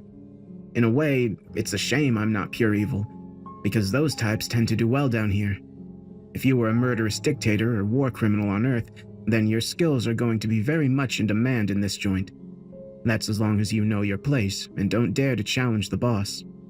As for myself, I suppose you could call me one of the lucky ones. That is to say, I wasn't subjected to the eternal torment dished out to millions of damned souls trapped within the 9 circles. Nor was I conscripted into the zombie hordes pulled from the streets of Dis and thrown into the meat grinder, becoming cannon fodder in Satan's endless wars of conquest across multiple dimensions. No, this wasn't to be my fate, either by luck or design. I got picked out from the rabble and assigned to work as a servant in Lucifer's palace, a grand castle of ice located in the very lowest circle of hell. Some think this job is cushy when you consider the alternatives. I would beg to differ. Can you imagine serving as a slave under the most evil and sadistic being in existence, surrounded by twisted demons and the ghosts of some of the most ruthless and bloodthirsty mass murderers in human history? If I ever put a single foot out of line, I face horrendous torture at my master's hands. And therefore, I must live in constant fear, unable to speak my mind or express my disgust at the savagery I'm forced to witness. But this story isn't about me, By an act of divine intervention, I've been given the opportunity to recount my sorry tale. But more importantly, I'm here to share my experiences as an observer of Hell's war upon the mortal plane. I can only hope and pray that my words reach those who will listen, and that I can make some small difference in this screwed-up universe. It is often believed that Lucifer is trapped within the deepest and most severe circle of Hell, Level 9, Treachery, a vast frozen ocean without warmth, life, or hope. Well, this is partly true. The devil is confined to the 9th circle, for now at least, but alas, he is not frozen, helpless, and impotent under the thick ice. Instead, he dwells within a vast palace built from that same icy material, its ugly towers and high walls dominating the 9th circle and acting as a lasting monument to his terrible power. Lucifer rules over Hell with an iron fist, either directly or through his cadre of demonic lieutenants and subordinates. However, Satan's influence wanes the higher one ascends through the circles, and his control of Limbo, the 1st circle, is only nominal. But Hell is not enough for Lucifer. It never has been. His ultimate goal is to conquer Earth, to destroy our world and take ownership of the bodies and souls of every human being. This is what he's been working towards for millennia, and there's nothing he won't do to achieve this victory. And how do I know this? Because I've witnessed his invasion firsthand. But even with his vast armies, his many fifth columnists, and his world-ending weaponry, Satan is not unopposed in these wars. And I know the forces of good are still up for this fight. But let me take you back to the day when Lucifer launched his latest blood-soaked invasion. Me and my fellow slaves were on duty inside of the war room, buried deep within the icy chambers beneath Lucifer's fortified palace. How can I describe the war room? Well, my descriptive skills are likely not up to the task, but I see the room as a cross between a futuristic military command center and a medieval great hall. The walls were carved from the ice many thousands of years ago, and, as you would imagine, the interior is bitterly cold. At least for us damned souls who are dressed in little more than sparse, filthy rags. We shiver through our duties, knowing all too well the harsh penalty for making any complaint. In the center of the chamber sits a huge round table made from the finest marble. The fact that the table is circular might suggest that all who sit around it are equal in status, but I can assure you this isn't the case. Lucifer sits upon a mighty throne of twisted iron, which towers above the wooden chairs of the other attendees. There is no doubt who is in charge inside of that room, and all others are in fearful awe of Satan's immense power. The military operations are managed through a 3-dimensional projection of our globe, which appears above the center of the vast round table. Although whether this visual representation is created by advanced technology or black magic, I cannot say. In any case, Lucifer and his generals are able to zoom in to observe the many battlefields around the globe, projecting images of extreme violence for the viewing pleasure of the sadistic audience as they watch their bloodthirsty invasion play out. One thing you need to understand about Hell is that time moves at a different rate than on our world. It seems that Lucifer can bend time and space to his own will. In any event, an invasion that may last weeks, months, or even years on the mortal plane can pass in mere hours or minutes inside Hell's war room. As for the role of me and my fellow slaves, well, our job is to cater to every whim of Lucifer and his demonic generals. We will bring them fresh meat, whose origins I dare not imagine, alcohol, narcotics, and sexual partners of their preference, although Lucifer forbids such activities during wartime as being unnecessary distractions. And sometimes our only function is to act as punching bags for their verbal and physical abuse. We're dealing with a cruel and sadistic crowd after all, and we slaves have no rights. We can only stand there, take their abuse in good humor, and hope the demons don't subject us to more severe tortures.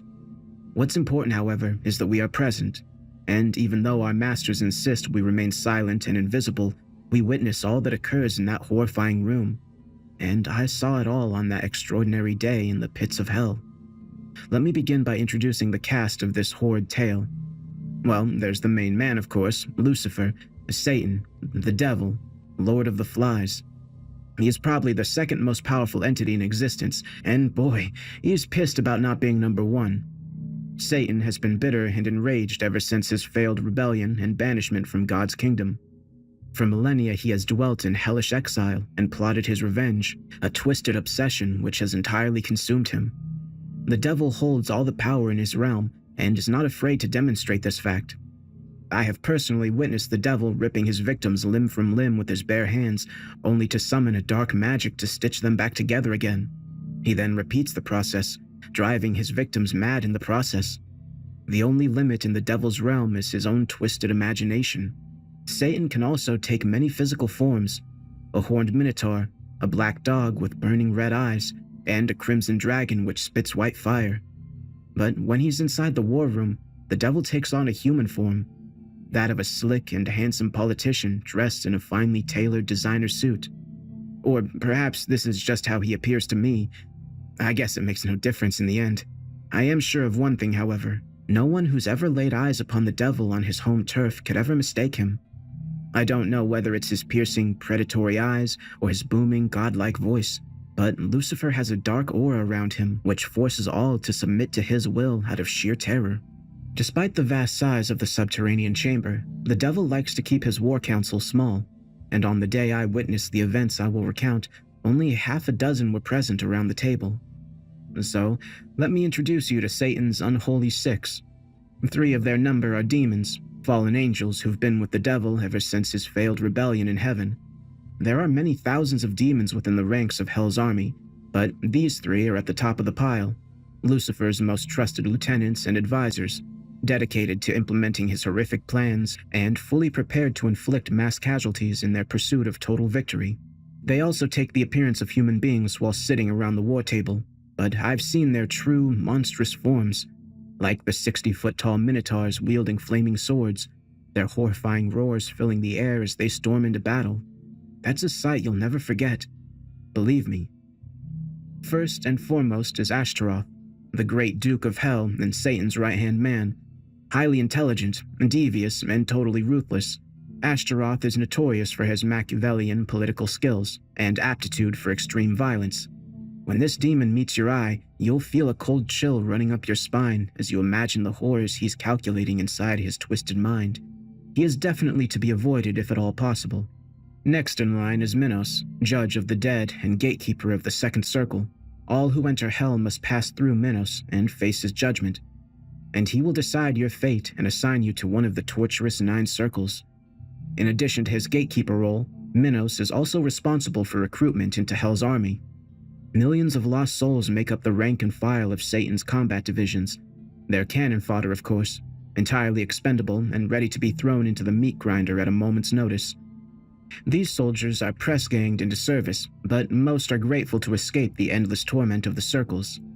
Minos is known to take the form of a bearded giant with a snake-like tail which wraps around his muscular body, but in the war room, he looks quite normal, handsome even, although with a well-concealed malice behind his dark eyes. On the surface, Minos is a loyal lieutenant serving under Lucifer, although I always sensed an underlying tension between the two. Last of the demons is Leviathan, Grand Admiral and commander of Satan's naval force. Pale-skinned, robed, and hairless, Leviathan takes the form of a warlock whilst attending the council.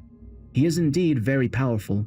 He alone has the ability to summon and command the gigantic Kraken, ancient sea monsters which slumber in the darkest depths of the ocean, waiting to rise to the surface and wreak havoc upon our shipping lanes and ports. These Kraken are vast in size, and one is easily capable of grasping hold of an aircraft carrier or oil tanker with its mighty tentacles before dragging the boat down into the icy depths.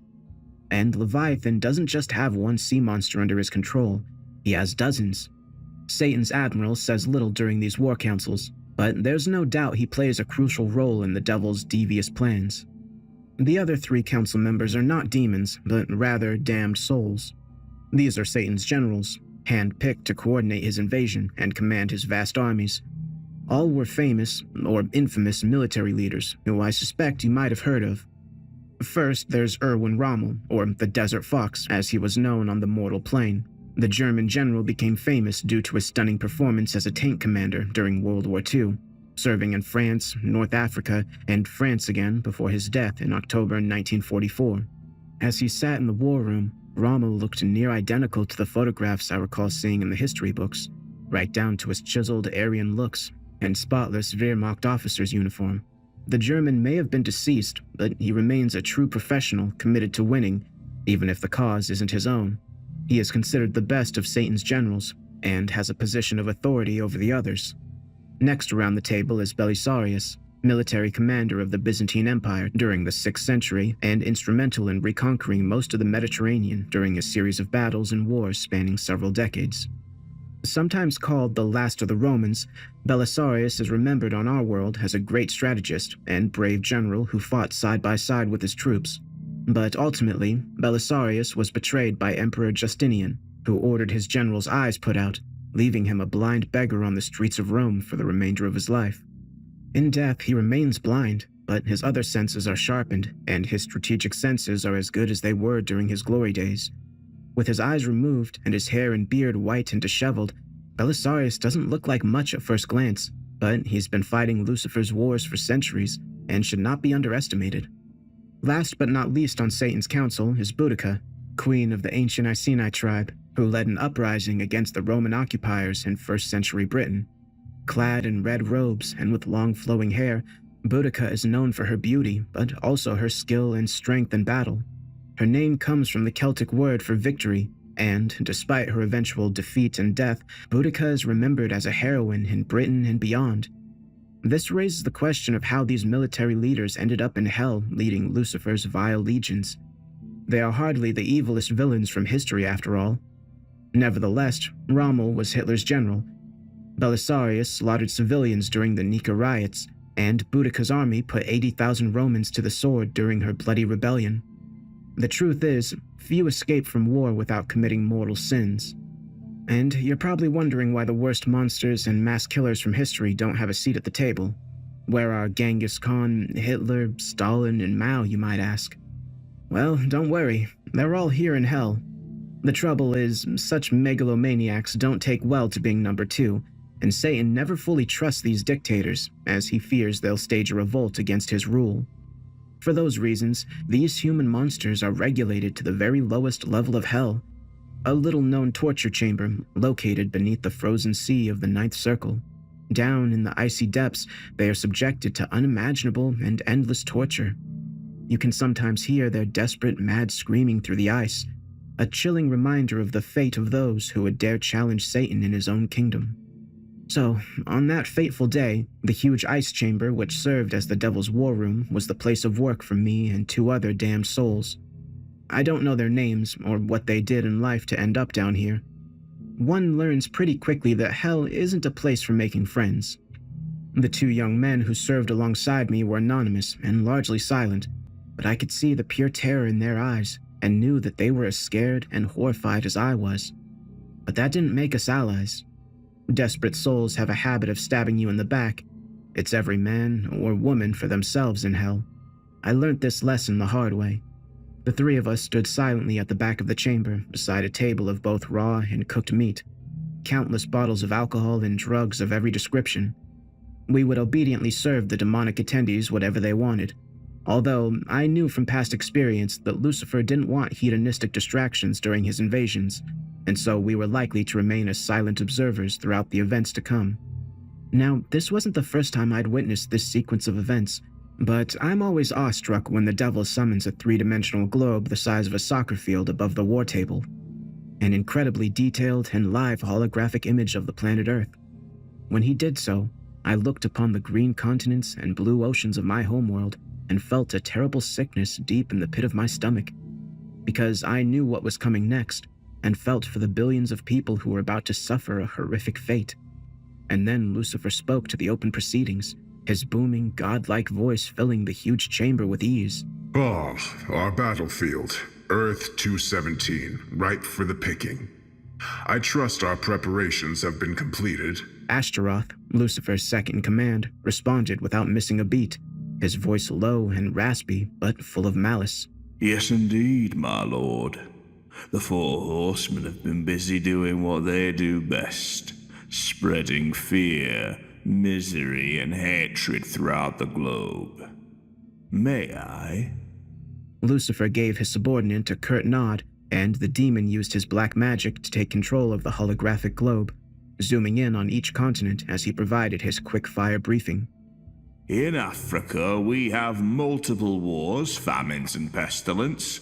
The conflict between NATO and Russia is heating up in Eastern Europe. The Middle East is in bloody chaos. The Chinese are preparing for their seaborne invasion of Taiwan. North Korea will soon attack their neighbors to the south. The United States is sleepwalking into civil war. The global economy has all but collapsed. The environment is rapidly deteriorating. People are scared, angry, and increasingly desperate. Good, very good.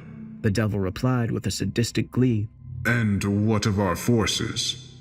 It was Minos who answered this time, delivering his summary in a business-like tone like he was a high-up bureaucrat. All is progressing on schedule, my lord. 20 million lost souls harvested from the 9 circles, their energy converted into balls of flame. Half are ready to fire against their assigned targets, while the other half will be held in reserve. 50 million undead pulled from the slums of Dis are standing by to advance in the first wave. 100,000 demons have been mobilized into our elite legions and deployed to the Hellmouths. 500,000 harpies will descend from the skies, and 250,000 wolfmen have already entered the mortal realm to prepare the way for our invasion. Good. Lucifer replied, although not as enthusiastically as before. His invasion plans relied upon Minos' efficiency and his ability to mobilize vast armies from the 9 circles. Nevertheless, I got the distinct impression that the devil didn't fully trust Minos and regarded him as a potential rival. Last but certainly not least, what of our naval force? The devil inquired. Leviathan answered in a soft voice, which somehow still managed to carry across the chamber to my ears. All is as it should be, my lord. The Krakens are awakening from their slumber, and shall soon rise from the depths to take control of the 5 oceans. Likewise, our serpent hordes stand ready to attack ports on every coastline. Fine. Well, I see no reason to delay. Let us begin the first phase. Next came the moment I'd been dreading so badly, as the Lord of Hell unleashed death and destruction upon the world with a mere click of his fingers. My companions and I could only watch on in terror as many natural disasters occurred across the globe. Earthquakes, volcanic eruptions, forest fires, tsunamis, floods, hurricanes, and tornadoes, all happening simultaneously and on every continent. The purpose of these disasters was to disrupt communications and destroy infrastructure, making it much more difficult for the world's governments and militaries to coordinate an effective defense.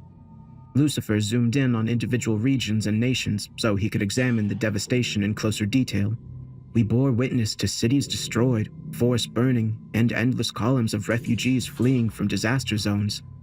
On Earth, days or weeks had passed, but in Satan's war room, it seemed like it had all happened in mere minutes.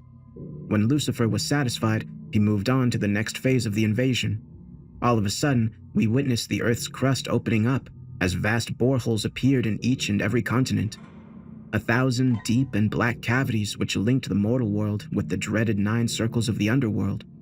These were the Hellmouths, the means by which Lucifer's armies would launch their devastating assault upon the people of Earth.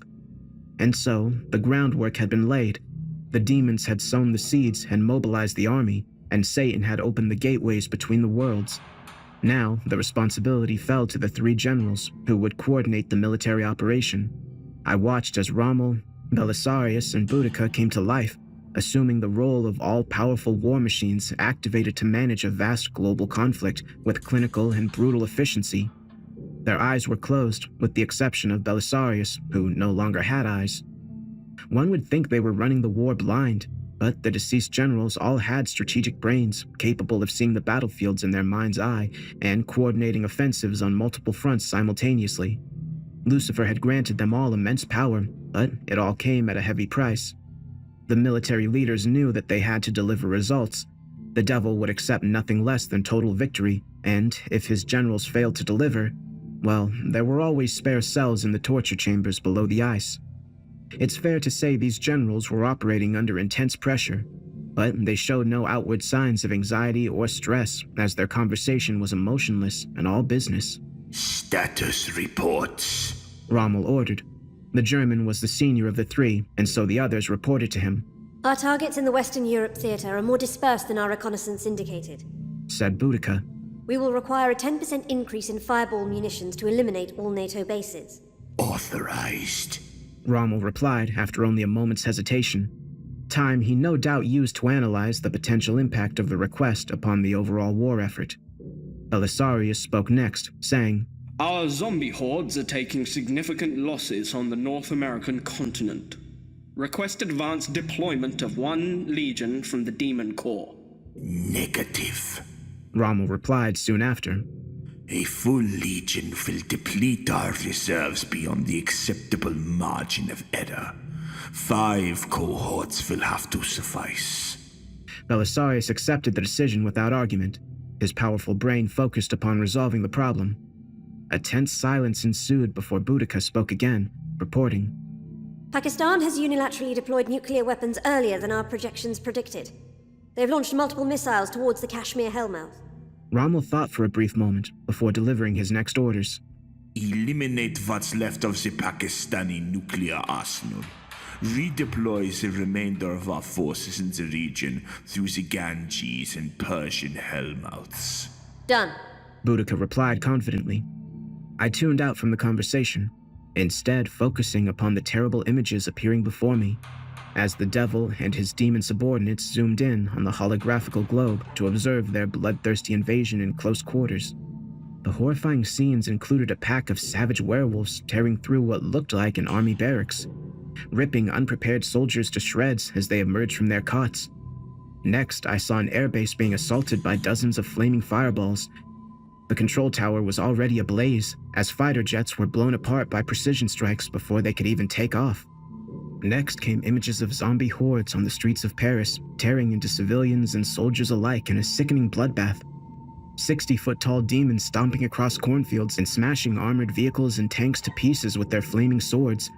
Winged harpies descending from blood-red skies to slaughter a line of terrified refugees.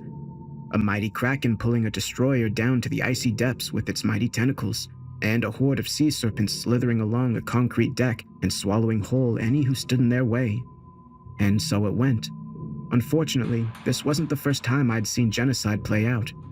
Lucifer and his legions had already launched this assault upon multiple dimensions, conquering alternate versions of Earth and slaughtering countless millions in the process. This invasion plan was tried and tested. Each time I witnessed the bloodbath, I secretly hoped that things would turn out differently. But they never did. Surely the conclusion was inevitable. The 3 generals were facing challenges, but nothing they couldn't handle. Satan's forces had an overwhelming advantage over the scattered and divided armies of humanity, whose leadership would have been largely wiped out in the first attacks. Lucifer seemed pleased, but his short temper was notorious, as one of my fellow servants would soon learn in the most brutal fashion.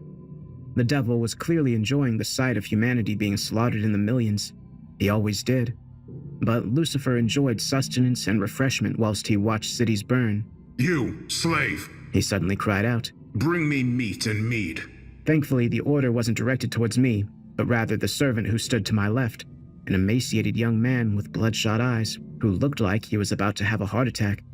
I felt sympathy as I watched the kid pile up slices of meat upon a silver platter and filling a fine goblet with golden ale. I could see his hand shaking almost uncontrollably as he carried the food and drink across the ice-covered floor of the chamber. I'm afraid what happened next was all too predictable. The kid tripped over his own feet while still about 6 feet away from the war table, heavily falling to the floor while dropping the meat and spilling the drink on the ice. Satan's reaction to this mishap was instant and furious, turning his attention from the war for long enough to punish the transgression. In an instant, the terrified kid had been lifted off the ground by an unseen force, his body briefly hovering in midair before he was flung across the chamber at a tremendous speed. I could only look on as the kid's helpless body was pinned against the icy wall of the chamber. He screamed in absolute terror, but a moment later, I heard a sickening crack as Satan snapped the victim's spine like a twig before allowing his paralyzed body to collapse to the ground. The crippled servant looked at us with pain and shock in his eyes, trying to mouth a plea for help, although he was no longer able to speak or move. The kid's body was broken, but he wouldn't die. No one could in hell, but he could still feel pain, of course. Lucifer had punished his slave, and perhaps he'd restore the kid's body later, if he was feeling generous. In the meantime, there was still a job to be done, Clean up this mess and bring me what I desire. Lucifer demanded. He hadn't directed his order to anyone specifically, but there were only 2 of us left now, and my companion was frozen in fear, seemingly unable to move from the spot. I knew it was up to me, otherwise we would all suffer an even worse fate. Working quickly, I scampered across the ice and collected the dropped items in my shaking hands before retreating back to the food table, piling up fresh meat and refilling the goblet. I don't know how, but I summoned the strength to serve the devil his meal. As I carefully set the plate and goblet down on the table, Satan cast me a brief glance, glaring through me with his hateful eyes before dismissing me with utter contempt. I bowed my head in submission before retreating from the war table, relieved that I hadn't been crippled or subjected to some sort of perverse torture for the devil's amusement. Meanwhile, the destruction of Earth continued as the war drew towards what seemed like an inevitable conclusion. My lord, Rommel announced. the world's surviving political and military leaders are discussing their final strategy. Ashtaroth interrupted at this point, speaking for the first time since the beginning of the briefing. Our agents have been working hard, whispering our message in the ears of desperate politicians and generals. I am confident that they will decide to deploy the nuclear option. Excellent. The devil replied with a twisted grin on his lips. You might find it crazy that Lucifer and his minions would actually want the human race to use nuclear weapons and effectively destroy the planet in the process, but in fact, this is all part of the plan. The devil doesn't care if his armies are disintegrated in atomic fires. He can always replace his foot soldiers. There's no shortage of damned souls in the 9 circles after all. Nuclear apocalypse will do nothing to stop his invasion, but it will hasten the extinction of humanity, which is the ultimate goal. Believe me when I say, Satan is quite happy to burn the whole world down just so he can rule over the ashes. I had tears in my eyes and a sickness in the pit of my stomach as I watched the missile launch sites light up across the globe, both from ICBM silos and nuclear submarines at sea. Soon, thousands of missiles rose into orbit before beginning their descent towards their targets. I lowered my head in grief, feeling sure that I was about to witness the death of yet another world, but what happened next was something I never could have anticipated. I saw flashes of white light and looked up at the globe, astonished as the missiles were plucked from the air one by one, taken by an unidentified force before they could hit their targets and detonate. It seemed like this development took everyone by surprise, as the tension inside the chamber nearly reached the breaking point. A lengthy pause ensued as we all watched the nuclear apocalypse being diverted, and then Lucifer reacted with predictable fury. What is this? What have you morons done? His tirade was aimed towards his 3 generals, their former confidence now gone. The normally unflappable Rommel was suddenly lost for words, his jaw dropping and eyes widening in raw panic. Instead, it was left to Boudica to blurt out a response. My lord, we have followed the protocols to the letter. There's no way we could have predicted this development. Unacceptable! The devil screamed. I will not tolerate failure! In an instant, Lucifer rose from his throne and raised his claw-like hands, summoning fire from thin air and shooting a stream of napalm-like flames towards the trio of hapless generals. The 3 didn't even have time to flee before the unholy fire engulfed them all, burning their undead bodies in a horrific inferno as their blood-curdling screams echoed off the chamber walls. I knew I could well be next, and so I instinctively dived for cover behind the food table. The devil missed me, but my companion wasn't so lucky. He tried to run, but didn't get far. Lucifer must have seen him out of the corner of his eye, and he fired a ball of white flames which hit the servant as he ran, burning his skin and flesh in a sickening display. I remained in hiding as Satan remonstrated his demon lieutenants. How the hell did this happen? He asked angrily. I demand an explanation. Ashtaroth struggled to come up with an answer, his usually cool demeanor beginning to crack. My lord, this is an unexpected setback to be sure, but there is no need for despair. We can regroup our forces and... Suddenly, Minos interrupted, much to his fellow demon's annoyance. My lord, perhaps this is the scenario we previously discussed. It appears to me that Heaven's forces have intervened to disrupt our invasion. Lucifer turned on his subordinate, a renewed fury in his dark eyes as he spat. Lies! He would not dare to challenge me! Either by chance or design, the response to the devil's defiant words was instantaneous, as a thunderous roar filled the chamber, and the ice-covered ceiling above us was broken. a vast hole appearing as a bolt of lightning tore through, striking the center of the marble war table and smashing it to a million pieces. The devil roared as he stepped up from his throne and prepared for battle. But a moment later, a second thunderous bolt struck, lighting up the dark chamber and hitting Lucifer directly, throwing him off his feet and down to the ice. I was astonished by this sudden turn of events, but the battle had only just begun. I looked up as a trio of figures engulfed in white light soared through the newly created hole in the ceiling and descended into the chamber.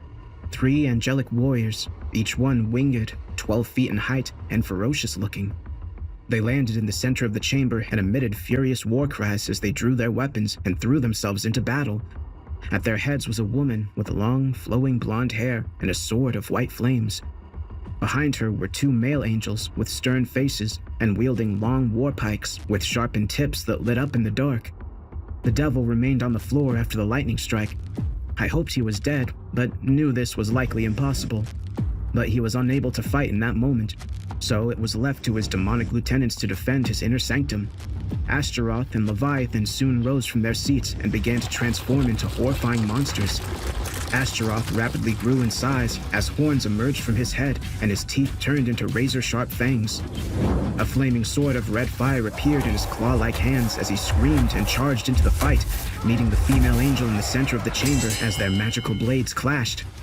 Meanwhile, Leviathan's arms transformed into long tentacles adorned with suckers and hooks, while his mouth became a hideous squid-like beak. He reached out with his left tentacle, taking one of the male angels by surprise as he wrapped his appendage around the angel's vulnerable body, squeezing with immense strength and crushing his screaming victim without mercy. Leviathan attempted to repeat the trick with the third angel, but the winged warrior was too quick, dodging the attack before thrusting the spear straight through the monster's beak. The spear penetrated deep into the demon's throat, forcing the beast to squeal in pain as he collapsed onto the ice. Minos was the last of the 3 demons, and his response to the violence was telling. He chose not to stand and fight against the angelic assault, instead fleeing to the heavy iron doors and exiting the chamber, slamming the door behind him. I don't know whether Minos fled due to cowardice or lack of loyalty, but his hasty retreat from the battleground placed Hell's forces in a precarious position. Astaroth and the female angel fought a fierce sword battle across the chamber floor, but the ancient demon had not fought hand-to-hand for a long time, and so his opponent eventually got the better of him. The demon swung his sword and missed, burying his blade in the cold ice. As he struggled to recover, the angel cut through him with her sword, slicing through his torso and causing the beast to cry out in agony as his dark blood spilled. Both demons were now down. They were hurt badly, but could not die, at least not here in Hell. Their broken bodies would eventually heal and regenerate, but for now they were wounded and helpless, leaving the remaining 2 angels to control the war chamber. But their advantage was short-lived, as Satan suddenly recovered consciousness and leapt to his feet, surveying his enemies with the eyes of a hungry predator as he unleashed the full extent of his power. With a swing of his arms, the devil broke the surviving male angel's spear in half and flung him across the chamber, snapping his body in 2 and leaving his victim squirming on the floor. This left the female angel alone to face the devil's wrath. She was strong and fierce, but no match for Lucifer's dark powers. The devil's eyes lit up with sadistic glee as he summoned all the energy in the room and fired a stream of deadly fire towards the angel. She blocked the flames with her sword, but the attack was so powerful that she was thrown off her feet. Satan's cruel grin widened as he closed in for the kill. The angelic warrior was weakened but not beaten yet. She raised her sword in the air and cried out a prayer, appealing to a higher power. The response from heaven was instantaneous, as a second later, a fresh bolt of lightning, the most powerful yet, tore through the hole in the ceiling, using the angel's sword as a conductor. Her blade burned fiercely as she absorbed it and made use of God's immense energy. Aiming the sword, she fired a stream of blue fire, but it was not directed at Lucifer's body, but rather at the ground he stood upon. The ice under his feet shattered, and Lucifer screamed as he fell into the freezing waters below. His body disappeared under the surface. In an instant, the ice was reformed, trapping him underneath. The 12-foot angel pulled herself up from the floor, sheathing her weapon and surveying the carnage around her. I hoped she wouldn't notice me cowering behind the food table, but of course, she saw me. Come now, child. The danger is past. Emerge from your hiding place and come speak with me. I did so, nervously walking over to the mighty winged warrior on shaking feet. I felt sure that I would face divine punishment for my role in these events, but when I looked up into her deep blue eyes, I saw compassion and empathy, emotions I'd nearly forgotten during my time in the depths of hell. My name is Ariel, and I have been placed in command of God's forces in the battle to save Earth from Satan's legions. I was still confused, and I had so many unanswered questions. I don't understand, I whimpered. This invasion has played out so many times across the dimensions. I've seen it happen on world after world, and this was the first time you people have intervened. It is true that we've joined this battle late. Humanity has brought much of its suffering upon themselves through their sinful actions. Still, my lord will not abandon mankind in their hour of need. We have taken the fight to Lucifer's home turf and given him a bloody nose. The war will continue, of course, but the tide is turning. Look. She pointed towards the holographic globe, now restored above the shattered and empty war table. Ariel was able to zoom in to show live scenes of the battlefields across the Earth. I saw many images which cheered my aching spirit. Hordes of zombies suddenly dropping dead on city streets, fireballs exploding harmlessly in midair, sea serpents retreating back into the waves, and once mighty demons fleeing in terror, stomping across ravaged lands before descending back into the hellmouths. The surviving human defenders seemed astonished by this extraordinary turn of events, but soldiers and civilians soon began passionate celebrations at their unexpected victory. Few on Earth 217 would ever know how close they'd come to total annihilation. The tears I shed this time were those of joy, but there was still one important question on my mind. Ariel looked upon me with sympathy in her eyes, as if she anticipated what I was going to ask. "What will happen to me?" I whimpered. "Will you take me out of here?" Deep down, I think I knew the answer I was going to receive, but I guess it was worth a shot. However, I swore I could hear regret in Ariel's voice as she replied. Alas, my child. This is beyond my power. You are a sinner, and there is still a price to be paid. But perhaps you can take solace in knowing that the fight back against Lucifer's evil is at hand, and nowhere is safe for him now. Not even here. It did warm my heart to know that there was at least a glimmer of hope. I suddenly knew what I had to do. My selfishness and lack of compassion for others had brought me to this place, but now I realized I was part of something much bigger than myself. "I want to help," I said confidently, whilst looking up into the mighty angel's blue eyes. "I want to play my part in this war, no matter how small it is." Ariel smiled before replying. Very well, child. You have an important story to tell and a vital message to deliver to the mortal plane. I will permit you to do so, in the hope that this will assist our righteous cause. And so here it is, my story, for what it's worth. Many will refuse to believe my account and will not heed my warning, but I think some will realize what is coming and will make the necessary preparations, both practical and spiritual. This war is far from over. In the end, every Earth in the multiverse will have to face the threat of Hell's invasions, but humanity is not alone in this fight, and with Heaven's help, we can prevail. My own fate is unclear. It is highly likely that the devil will punish me for my transgressions, but he will never break my renewed spirit. And if your sinful past brings you to Hell's 9 circles, please know that you'll have at least one ally among the millions of lost souls. Godspeed, my friends.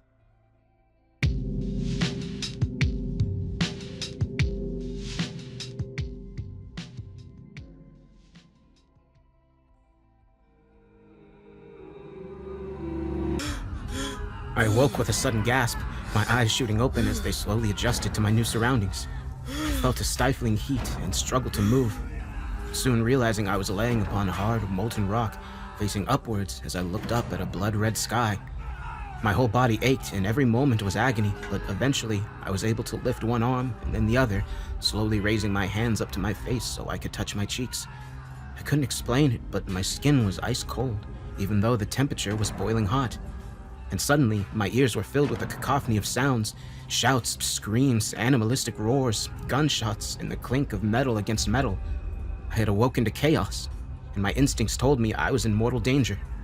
I used my hands to push myself up off the rocky surface, but my head was spinning and I felt dizzy, and suddenly I was aware of 2 figures standing over me. I couldn't focus on their faces in that moment, but I could hear their voices as they spoke. "Fresh meat for Minos' army," said the first. The voice was deep, but I could tell it was a woman, Come on, soldier. On your feet. said the second, gruff male voice. The unidentified man put his hand out to help me up. I paused for a moment, feeling hesitant, as I naturally didn't trust this stranger, but in the end, I accepted his assistance, placing my hand in his. The mystery man's palm was ice cold, but his grip was true, and so I was soon pulled up to my feet, my legs shaking for a moment before I steadied myself. Next, I looked to the man who'd helped me up, noting his scarred, weathered face and the cold look in his emotionless eyes. He wore a tattered gray uniform which looked like it belonged in a museum and held a rusty but sharp machete in his other hand. I recognized a seasoned warrior when I saw one, but the soldier didn't speak, instead looking me over with suspicion and perhaps contempt. I broke eye contact with him, instead looking to the woman standing to his right. She was smaller and leaner than her male companion, but no less intimidating in appearance. Her dark hair was cut short, and her uniform was a more modern set of camouflage fatigues. She had a crossbow over one shoulder with bolts attached to her utility belt. I noted how there was a spark in her eyes which was missing from her male companion, and she had a thin smile on her face as she looked me up and down. Well, he's not the best recruit we've seen. She proclaimed sarcastically. But I guess we need every man we can get. Yes. Well, we best get him knitted up, armed, and prepped. The man replied hesitantly. I had held my tongue up to this point, but could no longer do so. As I opened my bone-dry lips and practically spat out the words, "Excuse me, how about you tell me what the hell's going on, huh? Where the hell am I?" They both looked at me like I was stupid, and the woman smirked as she answered. Interesting choice of words, my friend. Why not take a look over the horizon? And I did so, slowly turning my head and casting my eyes upon a scene of utter horror. The three of us stood upon a barren hill of molten rock, looking down upon a burning city under a blood-red sky. On the far western horizon, I saw a dark body of water which surrounded the urban landscapes and noted the warlike sailing ships anchored offshore. The city itself was vast, stretching for miles in every direction. The structure appeared to be medieval in design, consisting of stone houses, narrow alleyways, high bell towers, and defensive battlements. To the north sat a grand tower of black iron, surrounded by thick and high walls with many turrets. The huge fortress was at the center of the city and dominated the skyline, but the narrow streets and smaller buildings below it were in a state of chaos, as structures burned and thousands of soldiers fought running battles in the squares and down the back streets, filling the thick air with their war cries and screams. I stood there on the hillside for a long moment, awestruck as I observed the vast urban battle play out in 100 small skirmishes.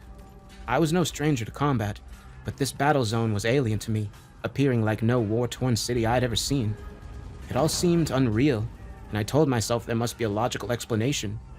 I still believed this right up until I saw the beast emerge from the dark waters, its horned head and hideous maw rising above the surface, soon followed by its huge body adorned with heavy steel armor.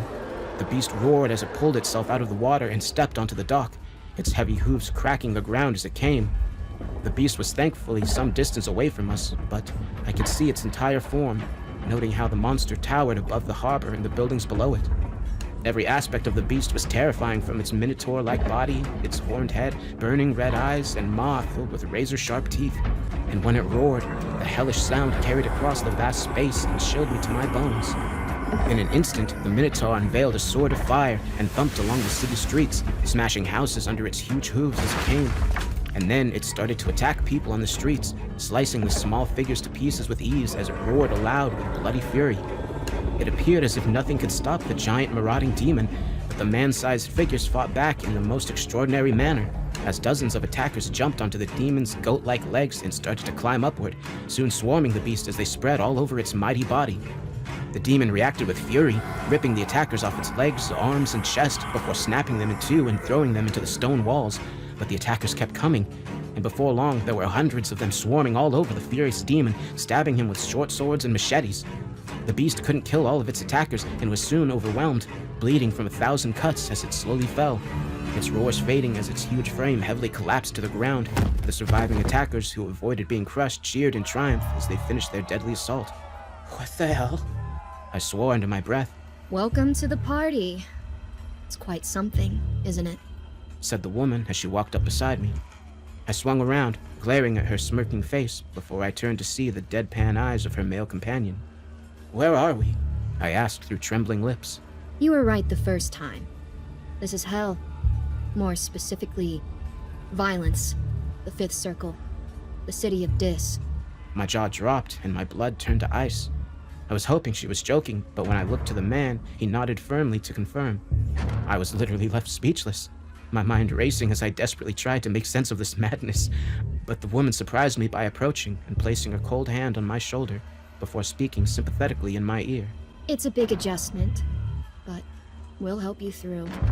My name's Isabel, by the way. She turned her head towards her companion before continuing. And that jarhead over there is Sebastian. I nodded my head nervously, feeling that the introductions brought some degree of normality to this otherwise insane situation. Hi, I'm Jacob. Nice to meet your acquaintance, Jacob. Come on, we'll get you kitted up and show you how things work around here. Isabel said with a half smile as she removed her hand from my shoulder. Isabel and Sebastian turned their backs on me and started to walk down the hillside, presumably expecting me to follow. I hesitated for a moment, looking back over the burning city and seeing the body of the butchered demon, but to my horror, I saw another 2 monsters emerge from the dark water, repeating the previous assault as they drew swords of fire, roaring with fury as they went to battle against the horde. This was my introduction to the battle for Dis, a savage civil war for control of Hell's capital. I'd had a taste of the horror and bloodshed, but this was only the beginning of my hellish odyssey. I followed my new companions down the barren hillside and towards the city. I was still in a daze, unable to believe that any of this was real, and still holding out hope that I was experiencing a vivid nightmare or hallucination. But all the details persuaded me otherwise, from the stifling heat to the blood-curdling screams and the foul stench of burning flesh and creeping death. But it only got worse as we progressed down the dirt path. I saw the spikes driven into the hard ground on both sides of the pathway, but it was only when I got closer that I realized the horrifying truth. Each spike was adorned by several human heads. There were dozens of impaled skulls stretching for the best part of a mile. All were in varying states of decomposition. But I noted how their eyes remained open and staring out towards us, and their mouths were trapped in silent screams. My jaw dropped as I felt a sickness rising from the pit of my stomach. I spent a lot of time on the front line and had witnessed some appalling atrocities, but this was an act of medieval brutality.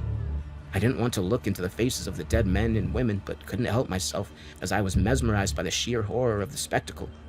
But there was something else. I thought it was my mind playing tricks on me, but as I looked closer, I saw the victims watching me as I walked past. Their eyes filled with madness as they attempted to move their bloodied lips to scream. "Holy shit!" I cried out in dismay, stopping in my tracks as I did so. Isabel turned to face me, frowning as she offered an explanation. Deserters. Minos and his enforcers don't take kindly to dissent within the ranks. I was shocked by her coldness, but also baffled. "But their eyes are moving. These people are still alive." Isabel shrugged her shoulders before replying. Don't feel sorry for them. They got what they deserved. Technically speaking, we're all dead already. You get a physical body when you arrive here, but only the one. They'll burn you, mutilate you, chop off your head, but there's no release. No end to the pain. Even if your physical form ceases to exist, your damned and disembodied soul will still inhabit this hell for all eternity. She paused briefly, perhaps for a dramatic effect, before continuing. Sometimes you can hear the voices in the wind. Mad laughter and insane ramblings. The product of demented minds. I stared at her for a long moment, a cold chill running down my spine as the terrifying implications of her words hit home. Next, I looked to Sebastian in desperation, hoping for some reassurance from the giant man, a few words, but all I got was a hard stare and an uncompromising order. "We need to keep moving." I didn't think it was wise to go against this veteran soldier, but I had reached the end of my tether, experiencing a fiery defiance as I spoke out. "No! This is bullshit! I'm not taking another step until you people tell me what's going on! What are we doing here?" Sebastian's response surprised me, because he bellowed laughter before he spoke. "We're doing what we've always done, soldier. Fighting somebody else's war." I turned in confusion, noting her intense expression as she spoke with an urgency in her voice. Listen, Jacob, I'm only going to explain this once. We don't have time for malingerers, so you need to get your shit together and start pulling your weight. This is hell, and we are at war. Our leader is Minos, Hell's gatekeeper and former lieutenant to Lucifer. Minos long served as the recruiter for Satan's armies, but no more. He's risen up against the devil, and now all 9 circles are in bloody chaos. But Hell's politics don't mean a damn to us. We're doing what soldiers have always done, fighting for our comrades and watching each other's backs. I shook my head, breaking eye contact with the woman as I looked back at one of the severed heads, focusing upon his crazed eyes and watching as his dark pupils dilated. Am I going to end up like him? I whispered fearfully. You might do. Isabel answered with brutal honesty. But that's the worst case scenario. Believe it or not, there's still a glimmer of hope for us. It's a long shot, but there's a way out. I noticed the slightest sparks in Isabel's tired eyes, and it did give me hope. I wanted to ask more, but she cut me off before I could speak, saying, You'll find out the details soon enough. But right now, we need to get back to the camp. We don't want to wait for Minos' enforcers to come looking for us. Believe me. With that, she turned and started marching briskly down the hillside with Sebastian striding beside her. I took one last look at the mounted skulls before lowering my head in shame and disgust, and then I continued to follow my companions, realizing that they offered my best chance at survival in this deadly hellscape. I was sweating profusely by the time we descended the hill, as the temperature seemed to increase the closer we got to ground level. And the ground we walked upon was so hot that I could feel the soles of my feet burning even through the heavy boots I still wore. I thought about commenting on this to my companions, but soon reconsidered. Eventually, we reached a large camp located on the outskirts of a vast medieval city. I was not impressed by the ramshackle base, which consisted of a collection of dirty tents and a mob of poorly disciplined soldiers who all appeared unmotivated and exhausted. I observed the rabble who stood and sat amongst the tents, noting the dead and empty expressions upon their faces as they kept their heads firmly down. I noted how their often tattered uniforms were an odd mixture from throughout history, everything from tunics and bronze armor of Roman centurions to modern and camouflaged combat fatigues. I guessed that these men, and a few women, were soldiers who had fallen in battle throughout history before being dispatched here to hell. This gave me pause for thought.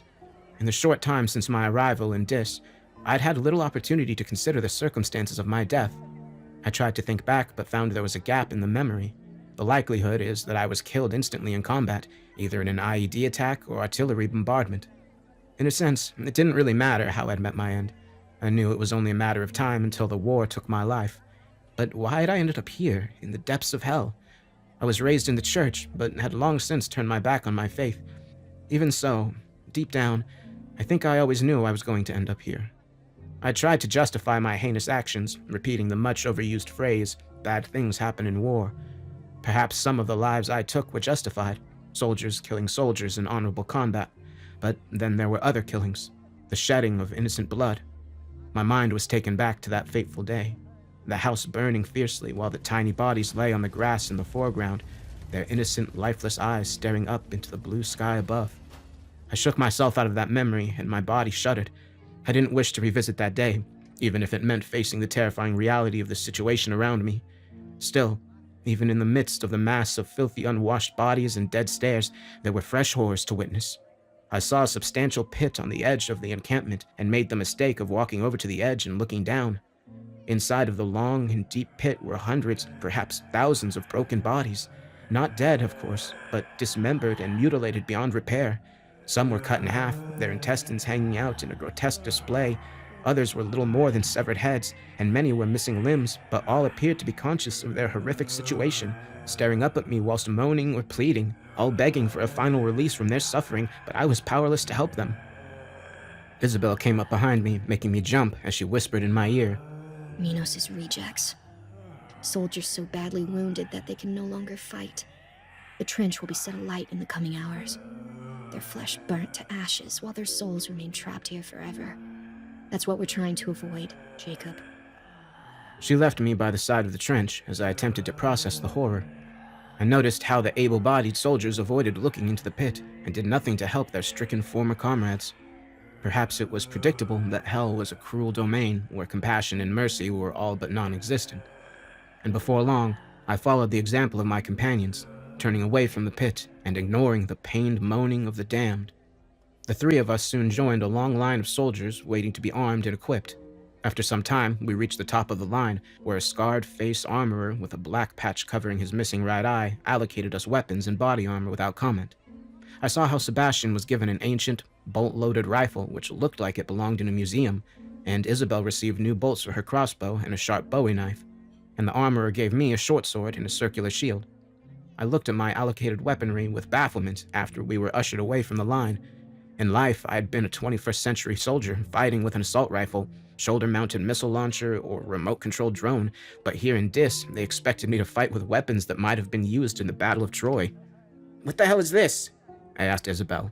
She smirked before replying. Look around you, Jacob.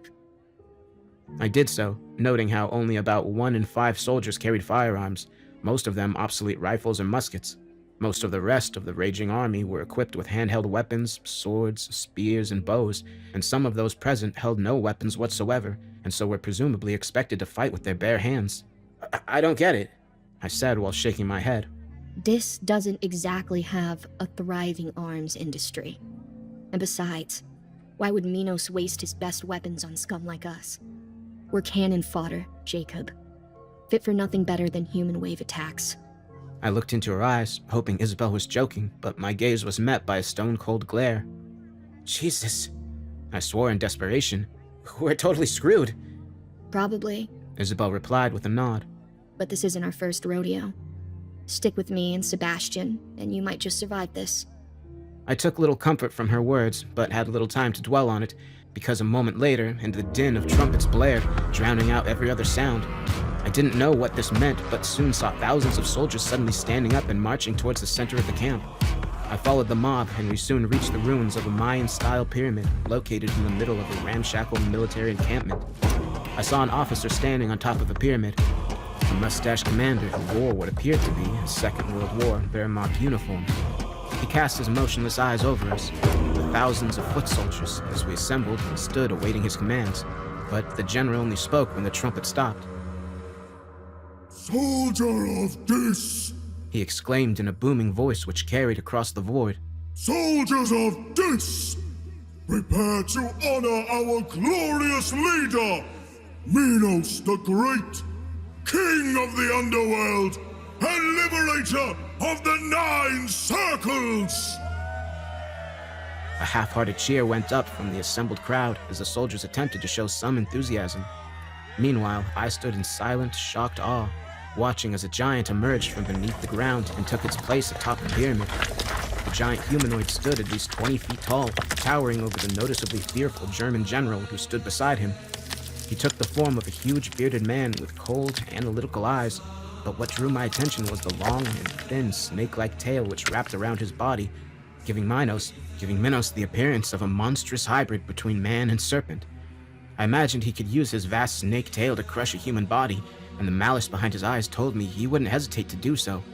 I noted how the entire crowd went silent as all looked up at Minos in terrified awe, all awaiting for our leader to speak.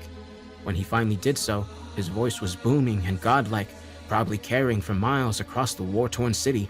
My soldiers, my loyal followers, my children, our time has finally come. We have suffered thousands of years of oppression, cruelty, greed, and incompetent rule under the tyrant Lucifer. But no longer. Today, we begin our journey to liberation, to a new hell that we will reshape in our image. You brave men and women will play a central role in this battle. This company before me will have the honor of seizing the Iron Tower, Satan's final redoubt in our great city. Today, you heroic warriors will achieve a glorious victory. One which will seal your place in Hell's history for all eternity. It was undoubtedly a rousing speech, but Minos' call to battle produced a lukewarm response from the assembled troops, as a few half-hearted cheers went up, but otherwise there was silence. It seemed that Minos' cause held little appeal to these damned foot soldiers. Nevertheless, our godlike leader seemed uncertain as he descended back into the ground, leaving his general to complete our pre-battle briefing. Although, as it turned out, the officer had little to say about the strategy or tactics. All right, soldiers. Your orders are simple. Advance down the Street of Lost Souls and eliminate all opposition. Once you reach the Iron Tower, You'll need to fight your way inside and secure each level one at a time. But remember, whoever survives and secures the top floor will be rewarded with a second chance at life. His final sentence evoked the enthusiasm which Minos' speech lacked, as thousands of soldiers cried out in excitement and joy at the prospect. When the shouting died down, I turned to Isabel in search of an explanation. That's what we're fighting for. Fuck Minos and his crazy rebellion, and fuck Lucifer and this hell. If we make it to the top of that tower, we get reincarnated, sent back to Earth with a new body where we can start over. That's what every one of us desires more than anything. I nodded my head as I finally understood. This war wasn't being fought for us, but it presented a once-in-eternity opportunity to escape from hell and return to the mortal plane where we could correct the mistakes we'd made during our first lives. This was a cause worth fighting for. With our orders delivered, our company surged forward, leaving the encampment and advancing into the city. In truth, we were more like a mob than a disciplined army, and I had no idea who was in command. Instead of an ordered advance, thousands of dead soldiers armed with an assortment of weapons piled down the narrow avenues and twisted alleyways of Dis, with the crimson sky above us and the sound of distant battles and disembodied screams in our ears. We continued our chaotic invasion despite the stifling heat until our disorganized force pushed through a barricade, climbing over the barriers and past a collection of bizarre orc-like creatures with thick, leathery skin. There were dozens of them in total, each one facing forwards and manning heavy machine guns aimed out towards a seemingly empty avenue. I glared suspiciously at the ugly and heavily armed creatures, whispering in Isabel's ear once we passed them. How come those freaks have heavy weapons? I swore the woman winced before she answered under her breath. You'll see soon enough. Shortly after crossing the barricade, we reached what I guessed was the aforementioned Street of Lost Souls, a wild avenue with tall stone houses on each side. I looked up to the darkened windows and high rooftops, soon realizing we were very vulnerable to ambush, but my comrades seemed unconcerned about the potential threat, and our advance continued unabated. At the far end of the long street was our objective, the so-called Iron Tower of Dis.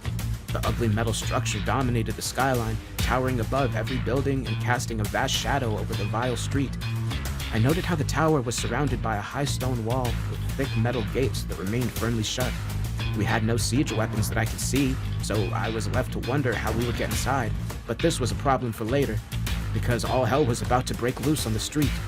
I froze when I saw movement out of the corner of my eye, turning in time to see a glimpse of a dark shadow darting across the rooftops above me. Soon there were others, their darkened figures appearing in the windows all around us. And then the first arrow was shot. Its tip set alight for deadly effect. I could only watch in impotent horror as the projectile struck the chest of a man in front of me and set his body on fire. The soldier screamed in agony as the flames engulfed him, and many more flaming arrows soon followed as shadowy archers emerged from the windows and rooftops, firing down upon us as if we were fish in a barrel. "Ambush!" came the cry. I cursed, taking no satisfaction from the fact that I'd predicted this development, instead wondering why this had been allowed to happen at all. Worse still, I had no means of fighting back and could only use my shield to parry the arrows whilst I took cover. I saw Isabel and Sebastian both drop down on one knee, cynically but effectively using the burning bodies of their comrades to cover as they returned fire towards the buildings. My eyes scanned the street as I witnessed multiple soldiers struck down, their bodies burning fiercely as they squirmed in total agony on the cobblestone streets. Some attempted to flee back towards the camp, and that's when the machine guns started firing, adding to the noisy chaos as they cut down the retreating troops. It seemed this was the purpose of the orcish monsters we'd observed at the barricade. Their ruthless elimination of the deserters meant we had only two choices: stand and die, or fight our way forward. I acted quickly, staying low as I grabbed a discarded rifle from the road, loading it and joining my comrades as I fired upon the upper windows. Our force took horrific casualties, but by sheer strength of numbers, we succeeded in fending off the attack, firing upon the archers until they all either fell or withdrew. I breathed a sigh of relief, but there was little to celebrate, as dozens were either burnt to a crisp or riddled with arrows. Either way, there was nothing we could do for them now, and so we ignored their screams and moved on. The advance was more cautious now, as the survivors of the first attack were understandably paranoid, glancing up at the stone houses on either side as we expected a further assault at any moment. We'd marched for a few hundred yards, leaving the carnage and screaming soldiers behind us as we approached the fortifications surrounding the Iron Tower. The approach seemed a little too easy, but inevitably we were walking into yet another trap, although not one I could have predicted. Heads up! Harpy attack incoming! Isabel suddenly cried. In a panic, I looked up into the blood-red sky in time to see dozens of black dots soaring through the air, winged creatures growing larger as they descended upon us, our ears filled with the high-pitched shrieking of the hellish beasts. I saw the first wave just moments before their aerial assault. Bright red, winged demons with long and sharp claws, crocodile-like teeth, surely capable of chomping through flesh. I raised my rifle, targeting the first attacker in my gun's sight and noting the predatory glare in its burning eyes. Then I fired, feeling the kickback against my shoulder. A split second later, and my bullet hit its mark, striking the winged beast in its torso and knocking it out of the air. I had little time to celebrate this small victory, however, as dozens more of these murderous harpies descended upon our company in a lightning assault. Some were shot from the air, while others got cut down with spears and swords, but many more reached our lines, literally tearing into our troops in a savage attack. I tried in vain to maintain my rate of fire until my ammunition inevitably ran out. Then I could do little but watch as the massacre played out. I saw men decapitated, lifted into the air, and torn in half by fighting harpies, their screams filling the air and blood pouring down the street. Joining the survivors, I hurried toward the fortifications ahead of us, reuniting with Isabel and Sebastian as we organized a desperate last stand. We need to get to the other side of that wall. Otherwise, we're dead meat. Sebastian shouted. The gate's locked. What chance do we have? Just wait! Isabel replied while she simultaneously took out an attacking harpy with a crossbow bolt. Minos has one more trick up his sleeve. I wondered what she meant, but the answer soon became apparent. On the far horizon, beyond the flight of bloodthirsty harpies and their desperate victims, appeared 1, 2, and then 3 balls of flame rapidly heading in our direction as if guided by some unseen force. Get down! Isabel screamed. I didn't need to be told twice, hitting the ground alongside my comrades as the fireballs whizzed over our heads. A wave of heat and debris swept over us, and the smell of burning flesh and metal hit my nostrils. Once the attack was over, I lifted my head and waited for the dust to settle before observing the scene of carnage. The fireball attack had destroyed the gate, melting the iron and creating a hole large enough for a small army to march through. Meanwhile, every being in the immediate vicinity had become collateral damage, with damned souls and harpies both burnt to ashes throughout the kill zone. My God, I exclaimed as I slowly got to my feet. Isabel and Sebastian had survived, but many others hadn't. I saw broken and charred bodies strewn across the street. Many were beyond help. In fact, I estimated we'd lost at least half of our soldiers, with many of the survivors having severe injuries or agonizing burns. But everyone who could still walk would keep going, because they knew what the alternative was. As for the harpies, many of their number had been burnt alive, while the survivors fled back into the blood-red skies. I shook my head, looking to the melted gate and the dominating tower beyond.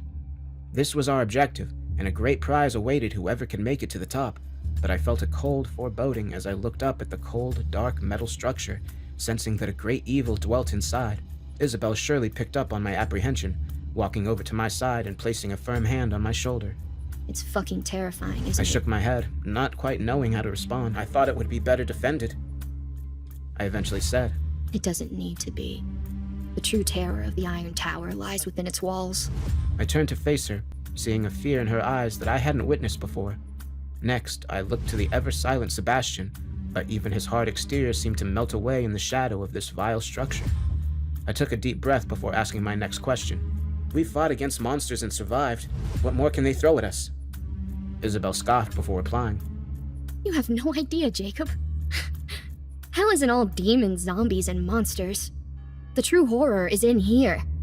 The tower is like a living entity.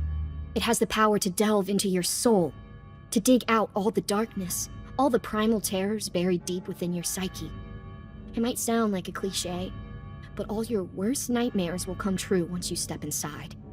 That's the dark magic of the Iron Tower. The evil we must fight to get home. I glanced back at the wicked structure, creaking my head so I could see all the way up to the ugly spire at its summit.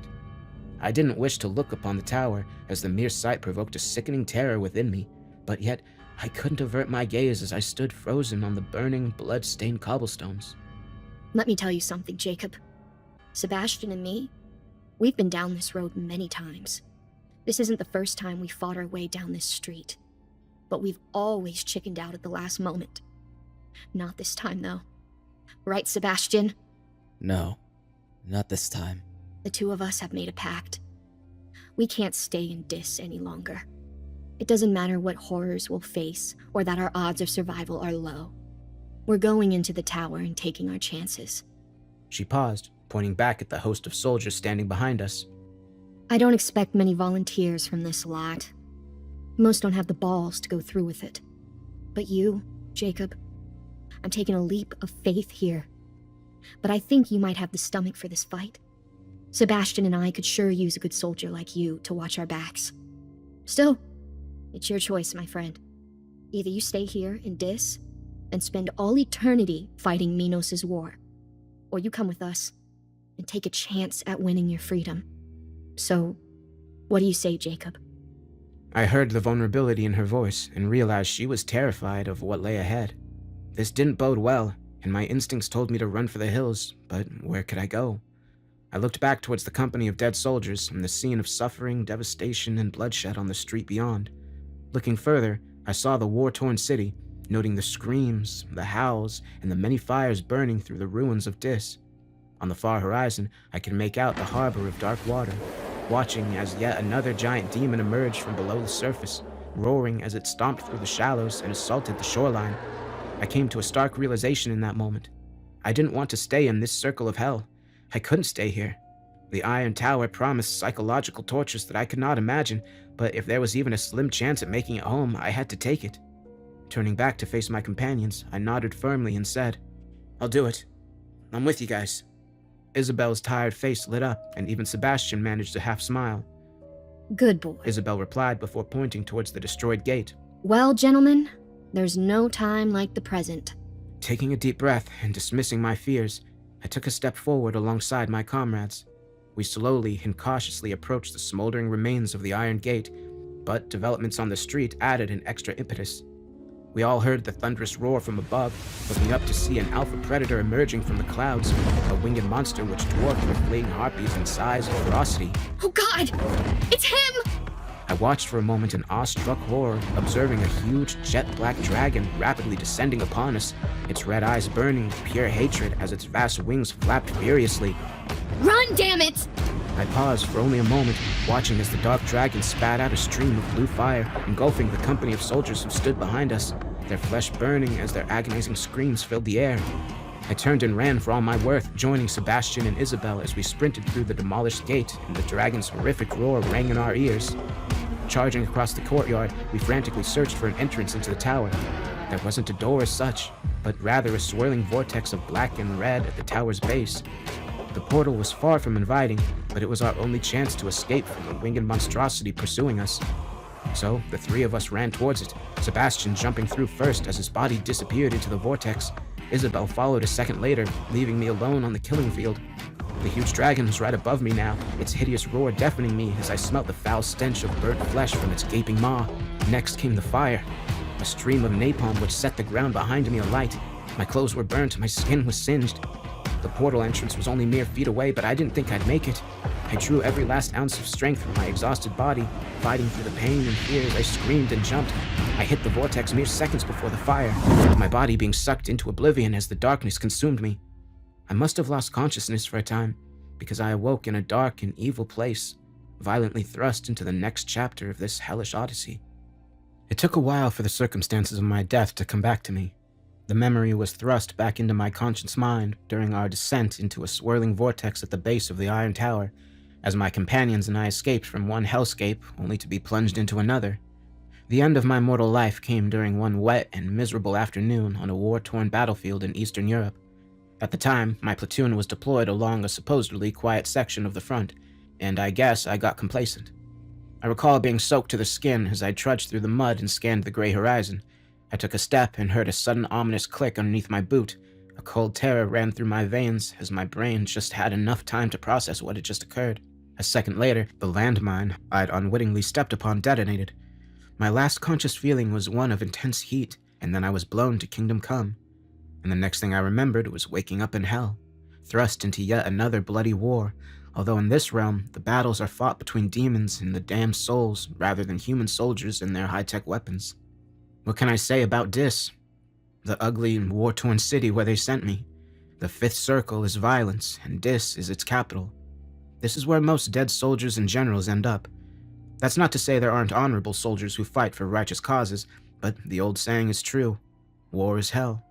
The bloodshed and violence changes a man, It corrupts his soul and forces the mark of Cain upon him, and in the end, few, if any, escape unscathed. You can't die in hell, but you can suffer. They can blow your body apart, chop your head off your shoulders, but the suffering never ends. When I awoke in the afterlife, I was instantly confronted with the true horrors of Dis, experiencing the foul stench of death, seeing the medieval city burn under the flames of 1,000 fires, and witnessing the towering demons and bloodthirsty harpies tearing lost souls to shreds. I suppose I should count myself lucky that I met 2 Dis veterans who took me under their wing. I knew little about Sebastian and Elizabeth, 2 damned souls who died in past wars before being dropped into the terror-filled streets of Dis.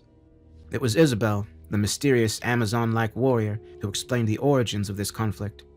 Minos was the gatekeeper of hell and the former recruiter of Satan's army, but the serpent-like demon had revolted against Lucifer in an attempt to take control of the underworld in 9 circles. We were conscript in Minos' ramshackle army, essentially serving as cannon fodder in the vicious cycle for control of Dis. The press gang souls we served alongside had little loyalty to Minos or his cause. They fought for one reason only: the chance of freedom. Our demonic overlord had made a promise to his soldiers. More than anything, Minos wanted control over the Iron Tower, the tall and dominating monolith which was the key to the entire 5th Circle. If we could capture the tower and reach its summit, our master would give us a second chance at life and facilitate our return to the mortal plane. As far as we were concerned, this was a prize worth fighting for. But, of course, there was a price to pay, and it was a heavy one. The 3 of us literally leapt into the vortex which marked the entrance to the Iron Tower as our former comrades burnt in an unholy fire behind us. I must have lost consciousness during the chaotic transition because I awoke on a cold floor within a dark, windowless chamber, dimly lit by torches burning on the black and featureless walls. My companions were standing above me, Sebastian with his huge bulking frame blocking out the dim light, remaining silent as always as he looked down upon me with piercing eyes. To his right was Isabel, a thin smile on her dry lips as she no doubt planned to say something clever and sarcastic. The woman exerted confidence, on the surface at least, but in reality, I could see fear behind her wide eyes. Sebastian offered me a hand and helped me to my feet, while Isabel whispered in my ear, Welcome to the Iron Tower, Jacob. Now the real fun begins. I ignored her attempt at humor as I surveyed our grim surroundings. The darkened chamber was small and tight, appearing to be an entryway to whatever lay inside the twisted tower. I noted the steel doors ahead of us, marked by strange and disturbing symbols. From the other side of the door, we could hear muffled sounds of a deep voice which seemed to be leading some kind of prayer. The heavy door was shut, and I didn't want to imagine what was occurring in the next room, but the door was the only way out of the chamber we currently occupied, and we had to move forward. All 3 of us were experienced warriors, but we'd expended the ammunition for our firearms and crossbow during the fighting out in the street, and so only carried bladed weapons. Once I was on my feet, I stood shoulder to shoulder with my companions, sharing a look of steadfast determination as we stepped forward together. We stand and fight together, no matter what, said Isabel as she reached out for the ivory handle and slowly pushed the heavy door open. We entered a large chamber, still dimly lit and consisting of 4 windowless walls of cold iron. Although I noted the walls were adorned with hellish imagery, crude images of demons and monsters which appeared to be painted in blood. In the center of the vast chamber stood a group of humanoid figures dressed in dark red robes and with inverted crosses hanging from their necks. They had hoods covering their heads, and I couldn't see their faces in the darkness, but I noted how they were standing in a circle around a blood-red pentagram painted upon the metal floor. Behind the circle of robed cultists was a white altar, which appeared to be constructed from assorted bones and skulls, and upon the altar stood who I assumed was the cult's leader, a tall, thin, and bald man with ghostly pale skin and intense, bug-like eyes. He initially ignored our presence in his chamber as the 3 of us simply stood in the doorway, watching and listening as whatever twisted ceremony they were performing proceeded unopposed. When the cult leader spoke, his voice was high-pitched and chilling. Disciples of the Dark Lord, we face a great challenge at this time. War has come to our Lord's unholy kingdom, and the arch-traitor is laying siege to our most twisted and wretched stronghold. But we will not abandon our faith, even as the most horrid beams of light invade our darkest places. We, the loyal servants of Lucifer, must stand tall and make the sacrifices we need to obtain victory. He paused, turning his head and shouting to yet unseen cultists behind him. Guards, bring out the prisoner. We continued to watch in shock and awe as a pair of robed cultists emerged from the shadows, dragging a naked and emaciated prisoner along the ground behind them. Once they came closer, I noticed how their prisoner bore the signs of torture on his damaged body, with deep scars and broken bones clearly visible. I also noted how he didn't fight or scream as they dragged him out. I guess the poor bastard was so beaten down and defeated that he could no longer resist. I was sickened by the display and instinctively stepped forward to intervene, but it was Sebastian who stopped me as he placed a firm hand on my arm and shook his head as a warning. The pair of cultists dragged their victim into the center of a pentagram, unceremoniously dumping his frail body onto the cold metal floor before joining the circle of cultists which surrounded him. Our Lord of Darkness, we offer this sacrifice in humility and fear. May his impure blood give you strength to crush your enemies and restore your absolute power over the 9 circles. The naked man in the circle looked up in that moment. His bloodshot eyes filled with terror as he desperately searched for any chance to escape, but he found none. A moment later, and all the cultists simultaneously withdrew daggers from beneath their robes as they advanced menacingly towards their intended victim. The man screamed and tried to get up on his feet to fight, but he was too weak and soon overwhelmed. I grimaced as we watched the cultists repeatedly stab their defenseless victim. My ears were filled with the sickening sound of blades cutting through flesh and the muffled screams of their victim, his agonizing cries growing ever weaker as he slowly gave up the fight. The blood flowed across the metal floor, and I swore I could see the pentagram burning like it was absorbing the victim's life force. But the tortured soul could not die. This was hell, after all, and he was condemned to suffer here for all eternity. His body was a bloody mess by the time the cultists ended their savage attack and withdrew their blood-stained knives. The unfortunate victim continued to whimper on the cold floor, bleeding from dozens of deep stab wounds and begging for his agony to end. And then, the pale-faced cult leader spoke, his chilling voice echoing throughout the iron chamber. Ashes to ashes, dust to dust. Let it be so. With that, he raised his bony hand above his head and evoked some kind of black magic, summoning fire as if from thin air. My companions and I looked on in awestruck horror as a fireball was formed, a burning orb which hovered over the cultist's head before he thrust it forward with a mere swipe of his left hand, and suddenly the fireball soared through the air and hit the helpless victim, engulfing his broken body in unholy fire. The man screamed one last time before his body was burnt away, dissolving into ashes in front of our eyes. With the sacrifice made, the pentagram was consumed by a circle of white flames which burnt fiercely as Lucifer apparently absorbed the victim's soul. And even though his physical body was reduced to cinders, we could still hear the victim's disembodied screams echoing throughout the chamber, as his eternal suffering had surely reached a whole new level of savage horror. I shuddered over what I'd witnessed. That's not to say I wasn't familiar with acts of violence.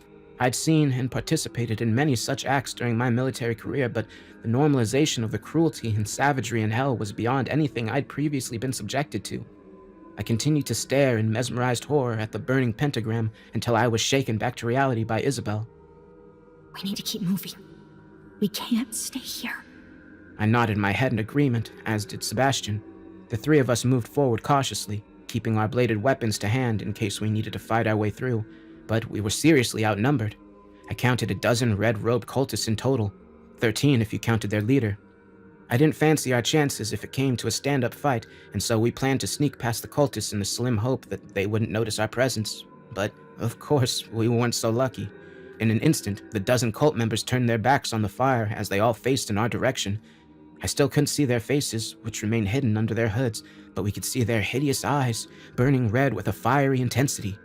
Whatever these things were, they definitely weren't human. The daggers emerged next as all 12 cultists withdrew their still blood-soaked daggers and pointed them menacingly in our direction. The 3 of us formed a defensive line and prepared to fight as the armed cultists slowly advanced upon us.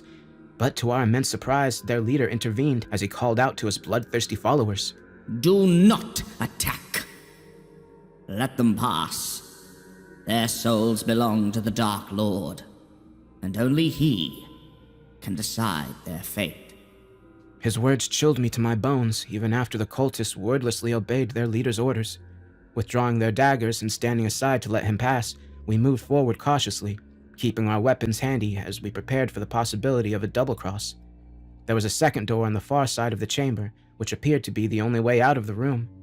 None of the cultists attempted to stop our progress as we made our way past the scene of the brutal sacrifice, but to get to the door, we needed to pass the altar where the pale-faced warlock stood. His cold eyes followed us closely as we walked.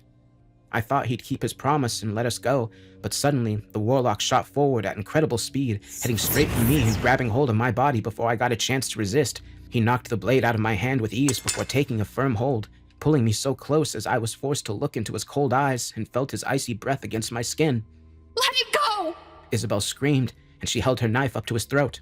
But the warlock didn't even seem to notice as he continued to stare right into my eyes. I shook uncontrollably in his tight grasp as he spoke his chilling words into my ear. But to my surprise, he delivered what sounded more like a warning than a threat.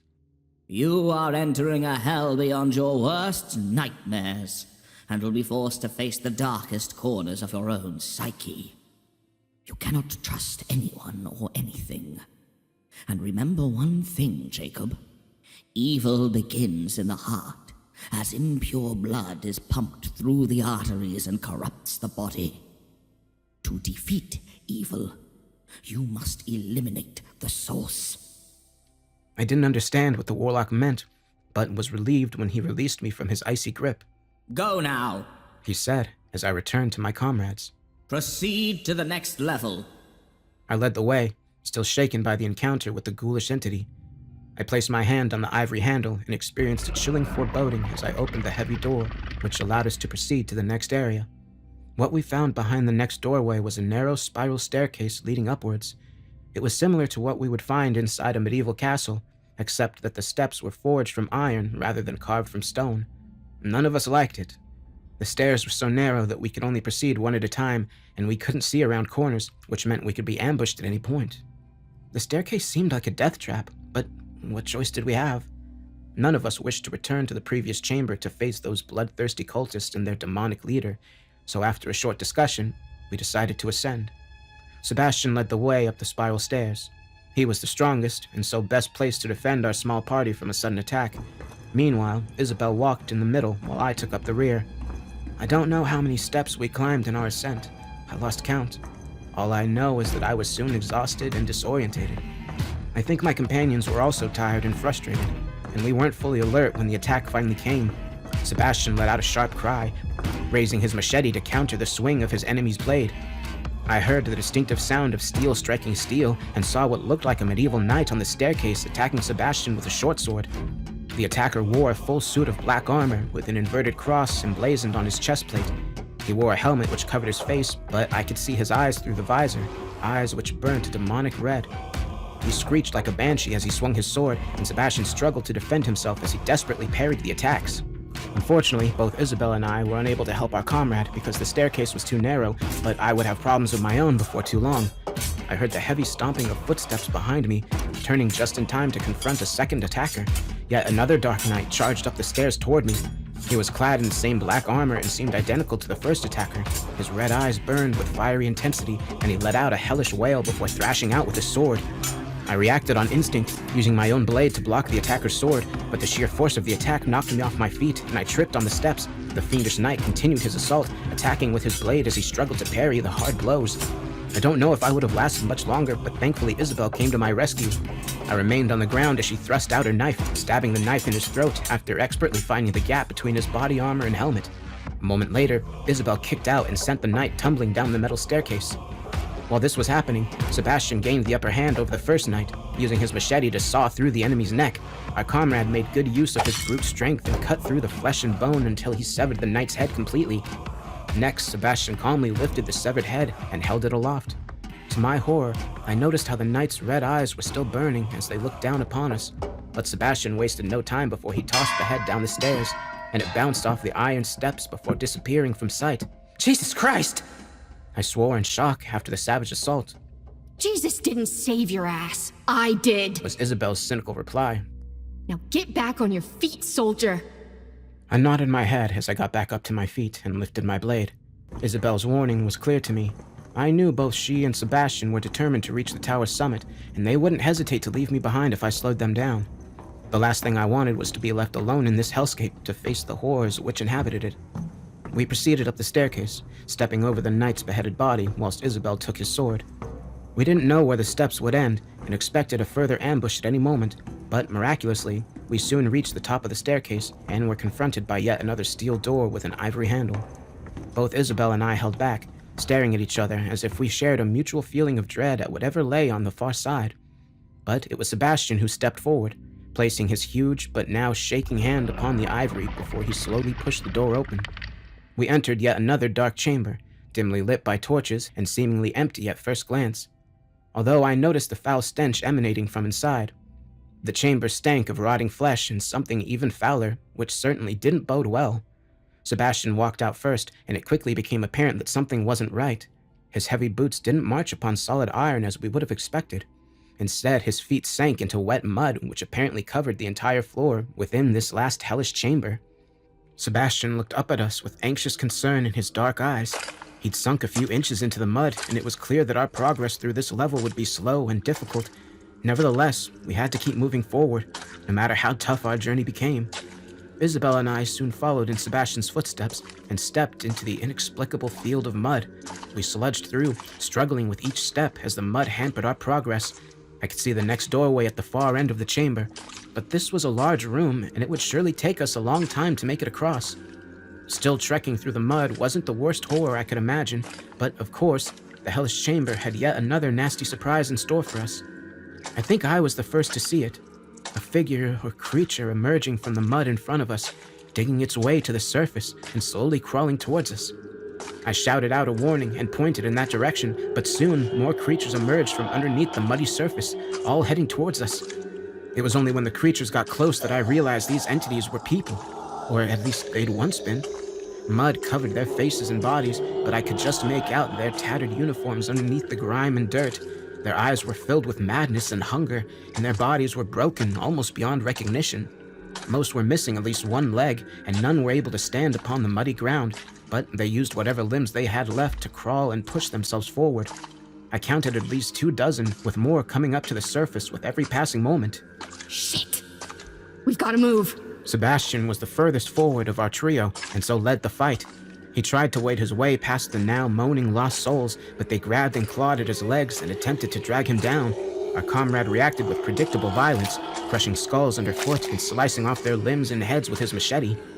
It wasn't long before the ravenous souls reached me and Isabel, and we were forced to join the fight.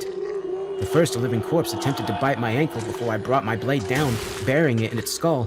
From that point onwards, I acted like a berserker, thrashing out and slaying zombie after zombie as I slowly fought my way forward towards the door and the only exit. All three of us were fighting like hell, but we were seriously outnumbered.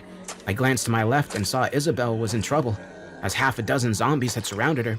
She cried out as the creatures clawed at her legs and started to pull her down into the mud. I moved towards her, wailing like a maniac as I started hacking and kicking. Before long, I'd slayed all the attackers, cutting their rotting bodies into pieces. I helped Isabel back onto her feet, and she shot me a smile while mouthing, "Thank you." I felt satisfied because I'd returned the favor and proved my worth, but we were still in significant danger. We continued the slow, desperate fight, trudging through the mud whilst hacking our attackers up with our blades. The battle was tough and exhausting, but the three of us so nearly made it. Isabel and I managed to fight our way to the next door, but Sebastian lagged behind. I hadn't noticed during the violent chaos, but he seemed to be the main target of the legless zombies, as if they had a personal vendetta against him. We saw him about 10 yards behind us, desperately fighting against a host of the undead. They groaned and snarled in hungry anticipation while grasping their victim's legs and biting into his flesh. Sebastian roared in fury and fought back with all his might, but there was too many for him. I wanted to go back and go to the aid of my stricken comrade, but Isabel stopped me, placing a firm hand on my shoulder and saying, "It's too late, Jacob." And sadly, she was right. Soon Sebastian's strength failed, and the scrum of mud-caked bodies pulled him downwards. Our comrades dropped his machete and stopped fighting. It seemed he'd now accepted his fate. Sebastian looked towards us in the last moment, his eyes emotionless and his mouth firmly shut. I wanted to say something comforting to him, but couldn't find the words, and a moment later, our comrade was pulled under the surface, his head disappearing into the mud as the old soldier faced an uncertain but surely horrific fate. I stood watching the now empty field of mud for a long moment before Isabel once again touched my shoulder. I turned to face my female companion and saw nothing but a steely determination in her eyes as she said, "We need to keep going. We've sacrificed too much to give up now." I nodded my head in silent agreement before placing my hand on the ivory handle and pushing the door open. Isabel and I both cried out in despair when we cast our eyes upon yet another spiral staircase leading upwards. I began to lose hope at this point, fearing that there was no escape from this dreaded iron tower, only suffering and torture throughout our endless descent. Sebastian was gone now. We didn't speak his name or even verbally acknowledge his demise. I realized our ill-fated companion wasn't at peace. Instead, he'd surely been dragged to a deeper and darker circle of hell where he'd be subjected to even worse torment. This would surely be our fate too, if or when we fail. I felt like dropping to my knees and screaming in despair, but I couldn't show such weakness in front of Isabel. After a short pause, we proceeded up the staircase. Isabel led the way while I followed. It seemed to make little difference, however, because an attack could come from ahead or behind. We proceeded slowly with extreme caution, expecting to be assaulted by demonic knights at any moment. But when the attack eventually came, it was in a most unexpected form. I suddenly heard a low hissing from behind, turning to see a red serpent slithering up the stairs towards me. The snake was almost 2 feet in length, its reptilian eyes staring straight at me with predatory zeal as it continued to hiss aggressively and showed its sharp fangs. I shouted out a warning to Isabel before thrashing out with my blade and cutting the serpent in two. My victory was short-lived, however, as a moment later, I was assaulted by a host of multicolored snakes which slithered over each other and up the staircase. The foul hissing was now near deafening, and I saw venom dripping from their fangs as their yellow eyes focused upon me. Isabel could not help because the staircase was too narrow for 2 people to fight side by side, and so I had to defend myself, desperately lashing out with my blade in a righteous fury. I culled snake after snake in a frenzied battle, and soon the steps were covered in their blood and guts, as the severed snake bodies continued to squirm and slither in a macabre display. I thought I had the vermin beaten, but one plucky serpent managed to get through my defenses and launch a vicious attack before I could react. The creature plunged its fangs deep into my flesh, causing me to scream in agony as I thrashed out to chop the snake in half. Next, I fell onto the steps as I grabbed hold of the serpent's head and tore it from my flesh, prompting another spike of pain. Fearfully, I looked down at the ghastly bite wound in my leg and soon felt nauseous. I swore I could feel the serpent's poison coursing through my veins, slowly corrupting every part of my body and inducing horrific pain within me. I screamed again as my brain struggled to process the agony, and for a moment, I thought I'd black out. But in an instant, Isabel was at my side, shaking me vigorously before slapping me hard across the face. Damn it, Jacob! The venom can't kill you. You know this! It's going to hurt like hell, but you can't lose consciousness. Believe me, you don't want to give up now. You'll regret it for all eternity. I listened to her advice, somehow managing to stay conscious and get up on my shaking feet. My bad leg was going numb, and so Isabel had to support me as we struggled up the remaining steps before reaching the next door of cold steel. The chamber we entered was unremarkable at first glance. It was dimly lit and typically austere and featureless, but at least my nostrils weren't assaulted by a foul stench, and when we walked on the ground, it was solid. I was still in great pain, however, so not fully aware of my surroundings or the potential threats within. Stumbling forward, I failed to notice Isabel's sudden change in demeanor as she no longer retained her tough and confident persona and instead took on an uncharacteristic vulnerability. She let go of me and slowly walked toward the center of the dark chamber. I wonder what was drawing her until suddenly an inexplicable vision materialized in front of me.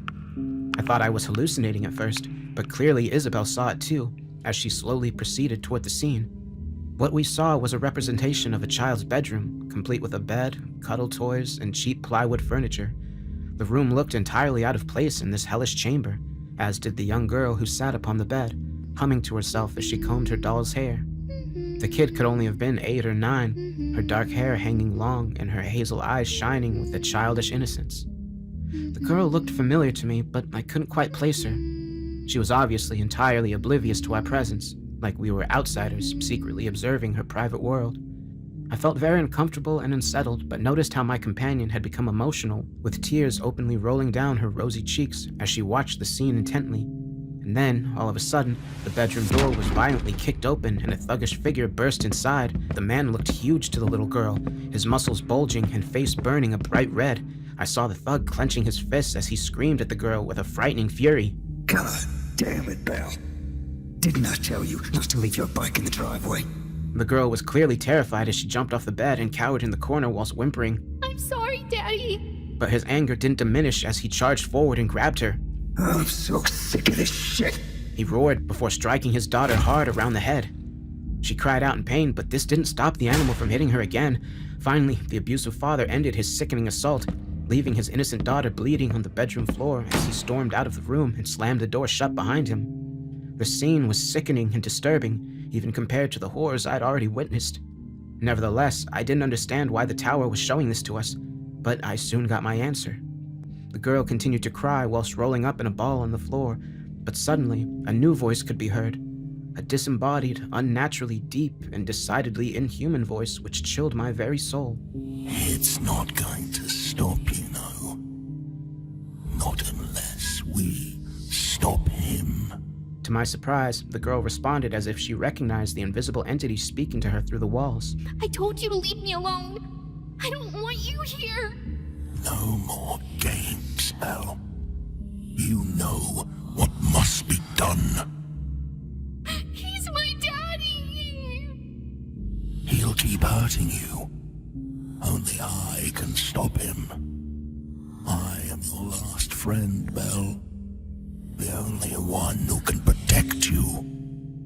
And I will save you, my child. If only you ask. I'll keep you safe forever. And all I ask in return is your love and loyalty. Those last words chilled me, and it seemed like an eternity passed before the girl finally answered, whispering her one-word answer just loud enough to be heard. Okay. With that, the image of the child's bedroom disappeared into thin air, and we were alone once more. I looked to Isabel as she glared back at me, her reddening eyes now focused like those of a deadly predator. And suddenly, it all came together inside of my confused brain. Isabel was Belle, and we'd just witnessed a memory from her violent past. She'd made a deal with something evil to escape from her abusive father, but now there was a price to be paid. The temperature in the chamber suddenly dropped to freezing, and Isabel's hard stare cut through me as she spoke slowly and carefully in a cold tone. So, now you know. She began. My jaw dropped as I struggled to find the words to reply. What did you do, Isabel? I asked fearfully. I noticed how her hand was poised on the grip of her sword as she explained. The Dark Lord saved me from that abusive asshole. He gave me my life back, and I've served him ever since. They used to call me the Angel of Death. Did you know that? I was a sniper, the best in the business. How many souls did I send down to my master? Honestly, I stopped counting after I reached double figures. Send them all to hell. That was my motto. I served Lucifer well in the mortal realm, right up until the day they dropped a 1,000-pound bomb on my head. I shook my head, hardly believing what I was hearing. I don't understand. I blurted out. You fought for Minos, not for Lucifer. You recruited me into this rebel army. She smiled cruelly before replying. I was never loyal to Minos.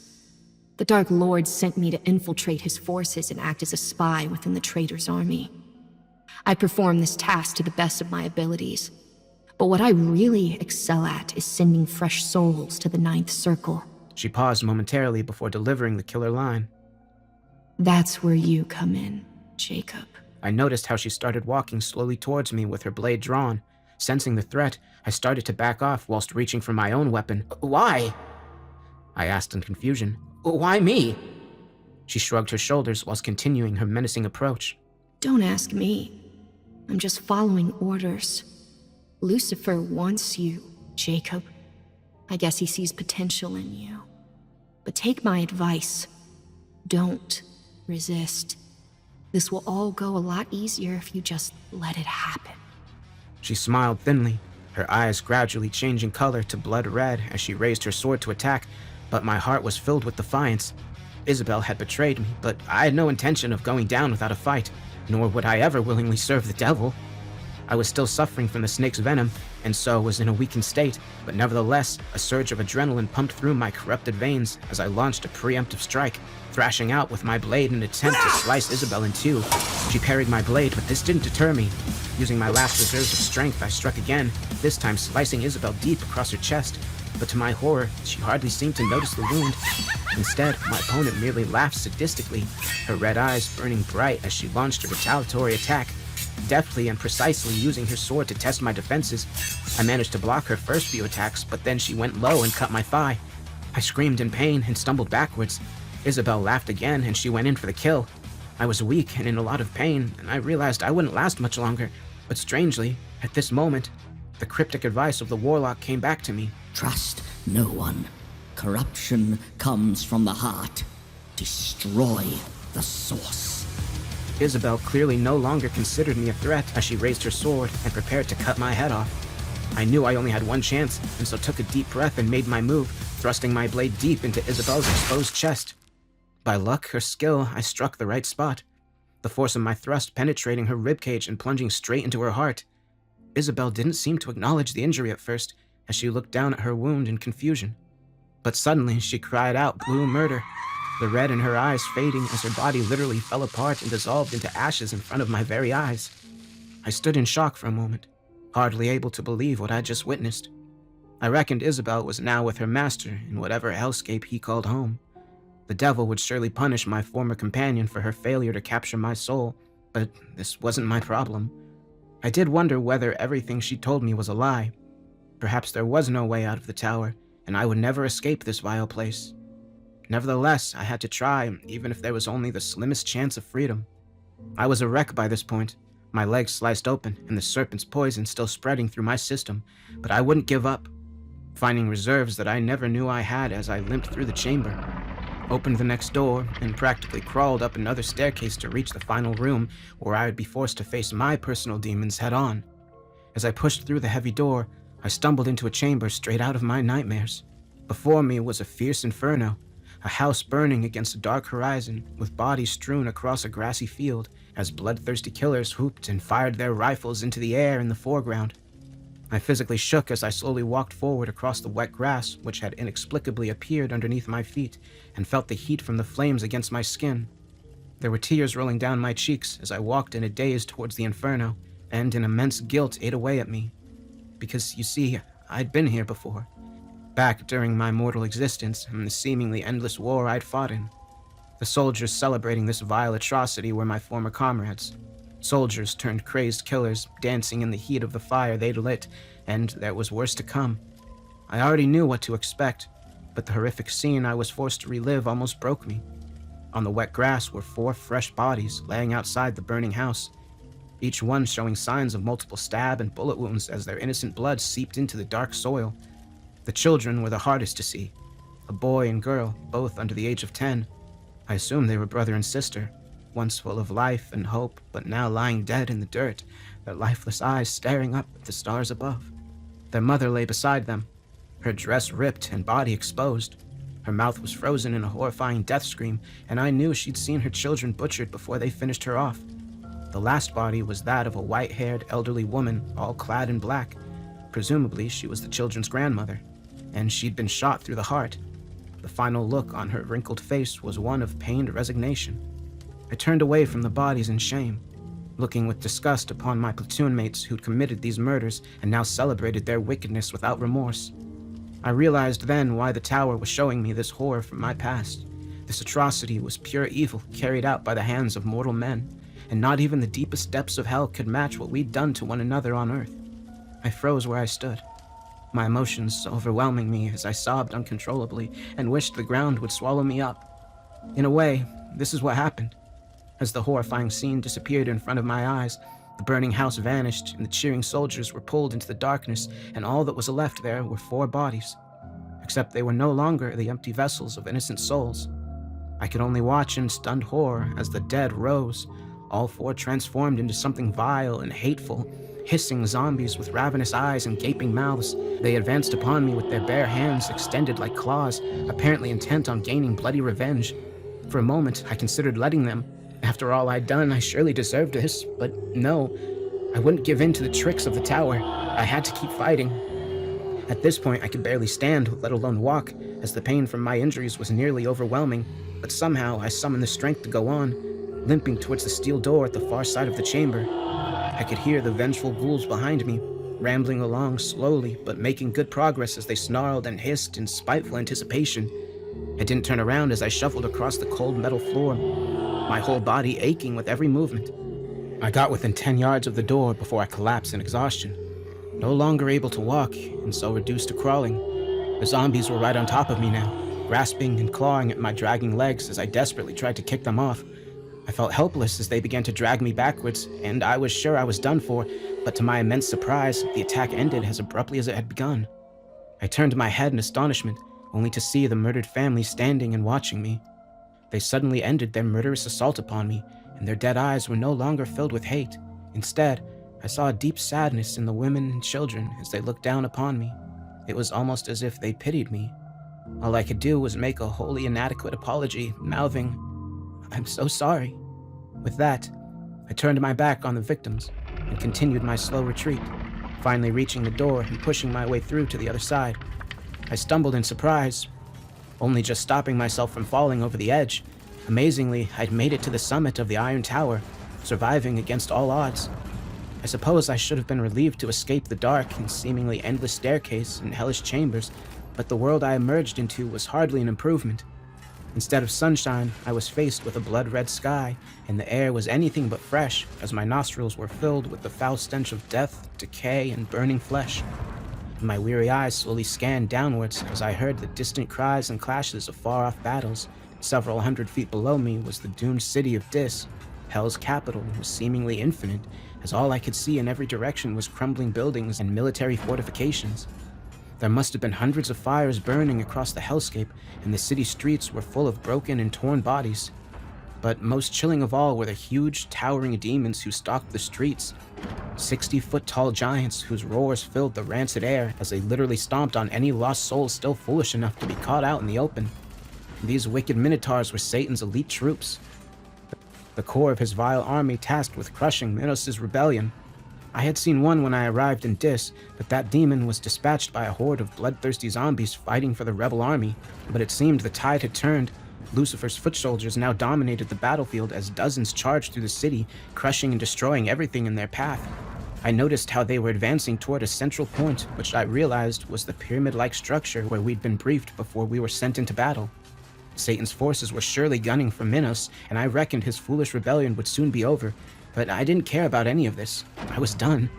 The pain overwhelmed me as I collapsed onto the cold metal balcony, the tower's spire above me and the burning city below. I had been promised my freedom if I reached the summit, but it seemed this had been yet another lie. I was distraught and entirely beaten. I did consider throwing myself off the edge, but what would be the point of that? This was hell, and I couldn't die for a second time. It seemed there was no escape, and I was in fact doomed to an eternity of torture and suffering. But suddenly I spotted something in the corner of my eye, a winged creature descending from the crimson sky above. At first it was little more than a dot on the horizon, but the flying entity was coming ever closer and evidently heading straight for me. I didn't have strength to fight or flee. Instead, I merely looked up to see my attacker, but to my surprise, I was temporarily blinded by an intense white light which emanated from the winged creature. I shielded my eyes as the entity landed with a heavy thump on the metal just yards from where I sat. Fearfully, I raised my head to observe the interloper. I expected a harpy or a winged demon, an ugly and fiendish beast from Hell's legions. Instead, I cast my weary eyes upon something ferocious yet beautiful. Towering above me was a tall humanoid figure, easily 12 feet in height, and clad in shining armor which covered her breasts and torso. I say she because the entity was definitely a woman, a stunning creature with long blonde hair and piercing blue eyes filled with strength but also compassion. She carried a mighty sword which would surely light up even the darkest of places, but she did not draw the weapon to threaten me. Instead, she spoke in a song-like voice which was both booming yet comforting at the same time. Rest easy, my child. I mean you no harm. My jaw dropped as I struggled to speak through all the pain and shock. What? Who are you? I eventually muttered. I swore she shot me a smile through her ruby-red lips before responding. I am Ariel, and I serve the one true Lord. I was in awe, not believing that something so beautiful could exist in a place so evil. Ariel was an angel, of course, but she was a long way from home. Why are you here? I asked sheepishly. To observe. Look. She pointed her sword to the city below, where an epic battle was about to occur. I could barely see him at first, but Minos used his great power to rapidly grow in size, and his body was soon the size of the demons charging towards him. He maintained the form of a bearded giant, but with a thick snake-like appendage wrapped around his immense body. The demons roared as they launched their assault with fiery swords in hand, but Minos remained calm, using his serpent tail to thrash out and strike the monsters. Several demons fell, their giant bodies collapsing and crushing the buildings behind them, but the attackers kept on coming. Next, Minos used his dark powers to summon fire from thin air, propelling fireballs which consumed the advancing demons. Clearly, Minos was extremely powerful, but he was also heavily outnumbered and soon began to falter under the relentless assaults. Then suddenly the surviving demons stopped their attack, forming a circle to prevent Minos from escaping, but not driving home their advantage. I didn't understand why at first, but then I saw it. Another huge winged beast soared through hell's sky, but this creature was no angel. Quite the opposite, in fact. I froze upon witnessing the monstrosity. A gigantic dragon colored jet black. The beast was easily the size of a bus, with a vast wingspan, burning red eyes, and a huge maw full of razor-sharp teeth. I had seen the monster before, shortly prior to my entrance to the Iron Tower, and I knew who he was. Lucifer. Satan. Lord of the Flies. The devil was here to deliver bloody vengeance upon the traitor. Minos looked up at the last possible moment, and even from a distance, I could see the terror in the giant black eyes. The beast breathed fire, delivering a stream of white flames, which hit Minos from above and set his exposed body alight. The giant cried out in agony as the dragon dived into him with its sharp talons exposed. Minos fought back with whatever strength he had left, using his tail to lash out at the beast. He managed to drive Lucifer back temporarily, but couldn't last for long. I watched in shocked awe as the fire engulfed Minos, and Lucifer went in for the kill, knocking his opponent down to the street before he bit deep into the still screaming giant's flesh, eating the traitor while he still lived. I turned away in disgust, not wishing to witness the sickening scene which would surely follow. Instead, I looked to my angelic companion, noting the sadness in her deep blue eyes. "So, it's over?" I said quietly. "Minos' rebellion has failed." Yes. Ariel replied with a tone of deep regret. Lucifer has regained control of his unholy kingdom. His power has been weakened by this civil war, and it will take him some time to recover. But sadly, he will eventually rebuild his armies and once again threaten the mortal realm. This warning brought a fresh chill through my broken body, but in that moment my thoughts were entirely selfish. What about me? Ariel glared down at me with anger, and I feared I'd made a terrible mistake. What about you? The words almost stuck in my throat, but somehow I managed to reply. "I didn't kill that family. I did nothing," was my pathetic justification. You did nothing. Ariel replied in an accusatory tone. You just stood and watched. And I knew she was right. Perhaps I was right where I belonged. But Ariel wasn't quite done with me yet. She sighed deeply, looking back towards the hellish horizon before speaking again. Our Lord is merciful. The promises made to you were not his. Nevertheless, he will grant you a second chance at life. However, there are conditions to your release. You must follow a righteous path. We will not tolerate you returning to your old ways, Jacob. There were tears rolling down my cheeks as I was overwhelmed with uncontrollable emotion. I won't, I spluttered between sobs. Never again! Ariel turned towards me once again, her blue eyes now filled with compassion. She reached out to touch me, and when her hand touched my skin, I was taken by a bright light and pulled from the depths of hell. I can't really explain what happened next. In a blink of an eye, I was back on Earth, back in the muddy field where I'd met my end. I heard the dull click as my boot made contact with the hidden landmine, but my fate had been altered by divine intervention. This time, the mine did not detonate, and I was spared. God had given me a second chance, but I still remembered everything, and so, this is my story. But I see it not as the end, but rather the beginning. I deserted from my unit soon after my near-death experience. I just couldn't face the bloodshed and carnage any longer. I haven't decided to do with my second life, but I know I'll never lift a gun again. Never again will I inflict violence upon my fellow man, and I intend to spend the rest of my mortal existence trying to do some good in this screwed-up world. And that's all I have to say. Peace be with you, my friends.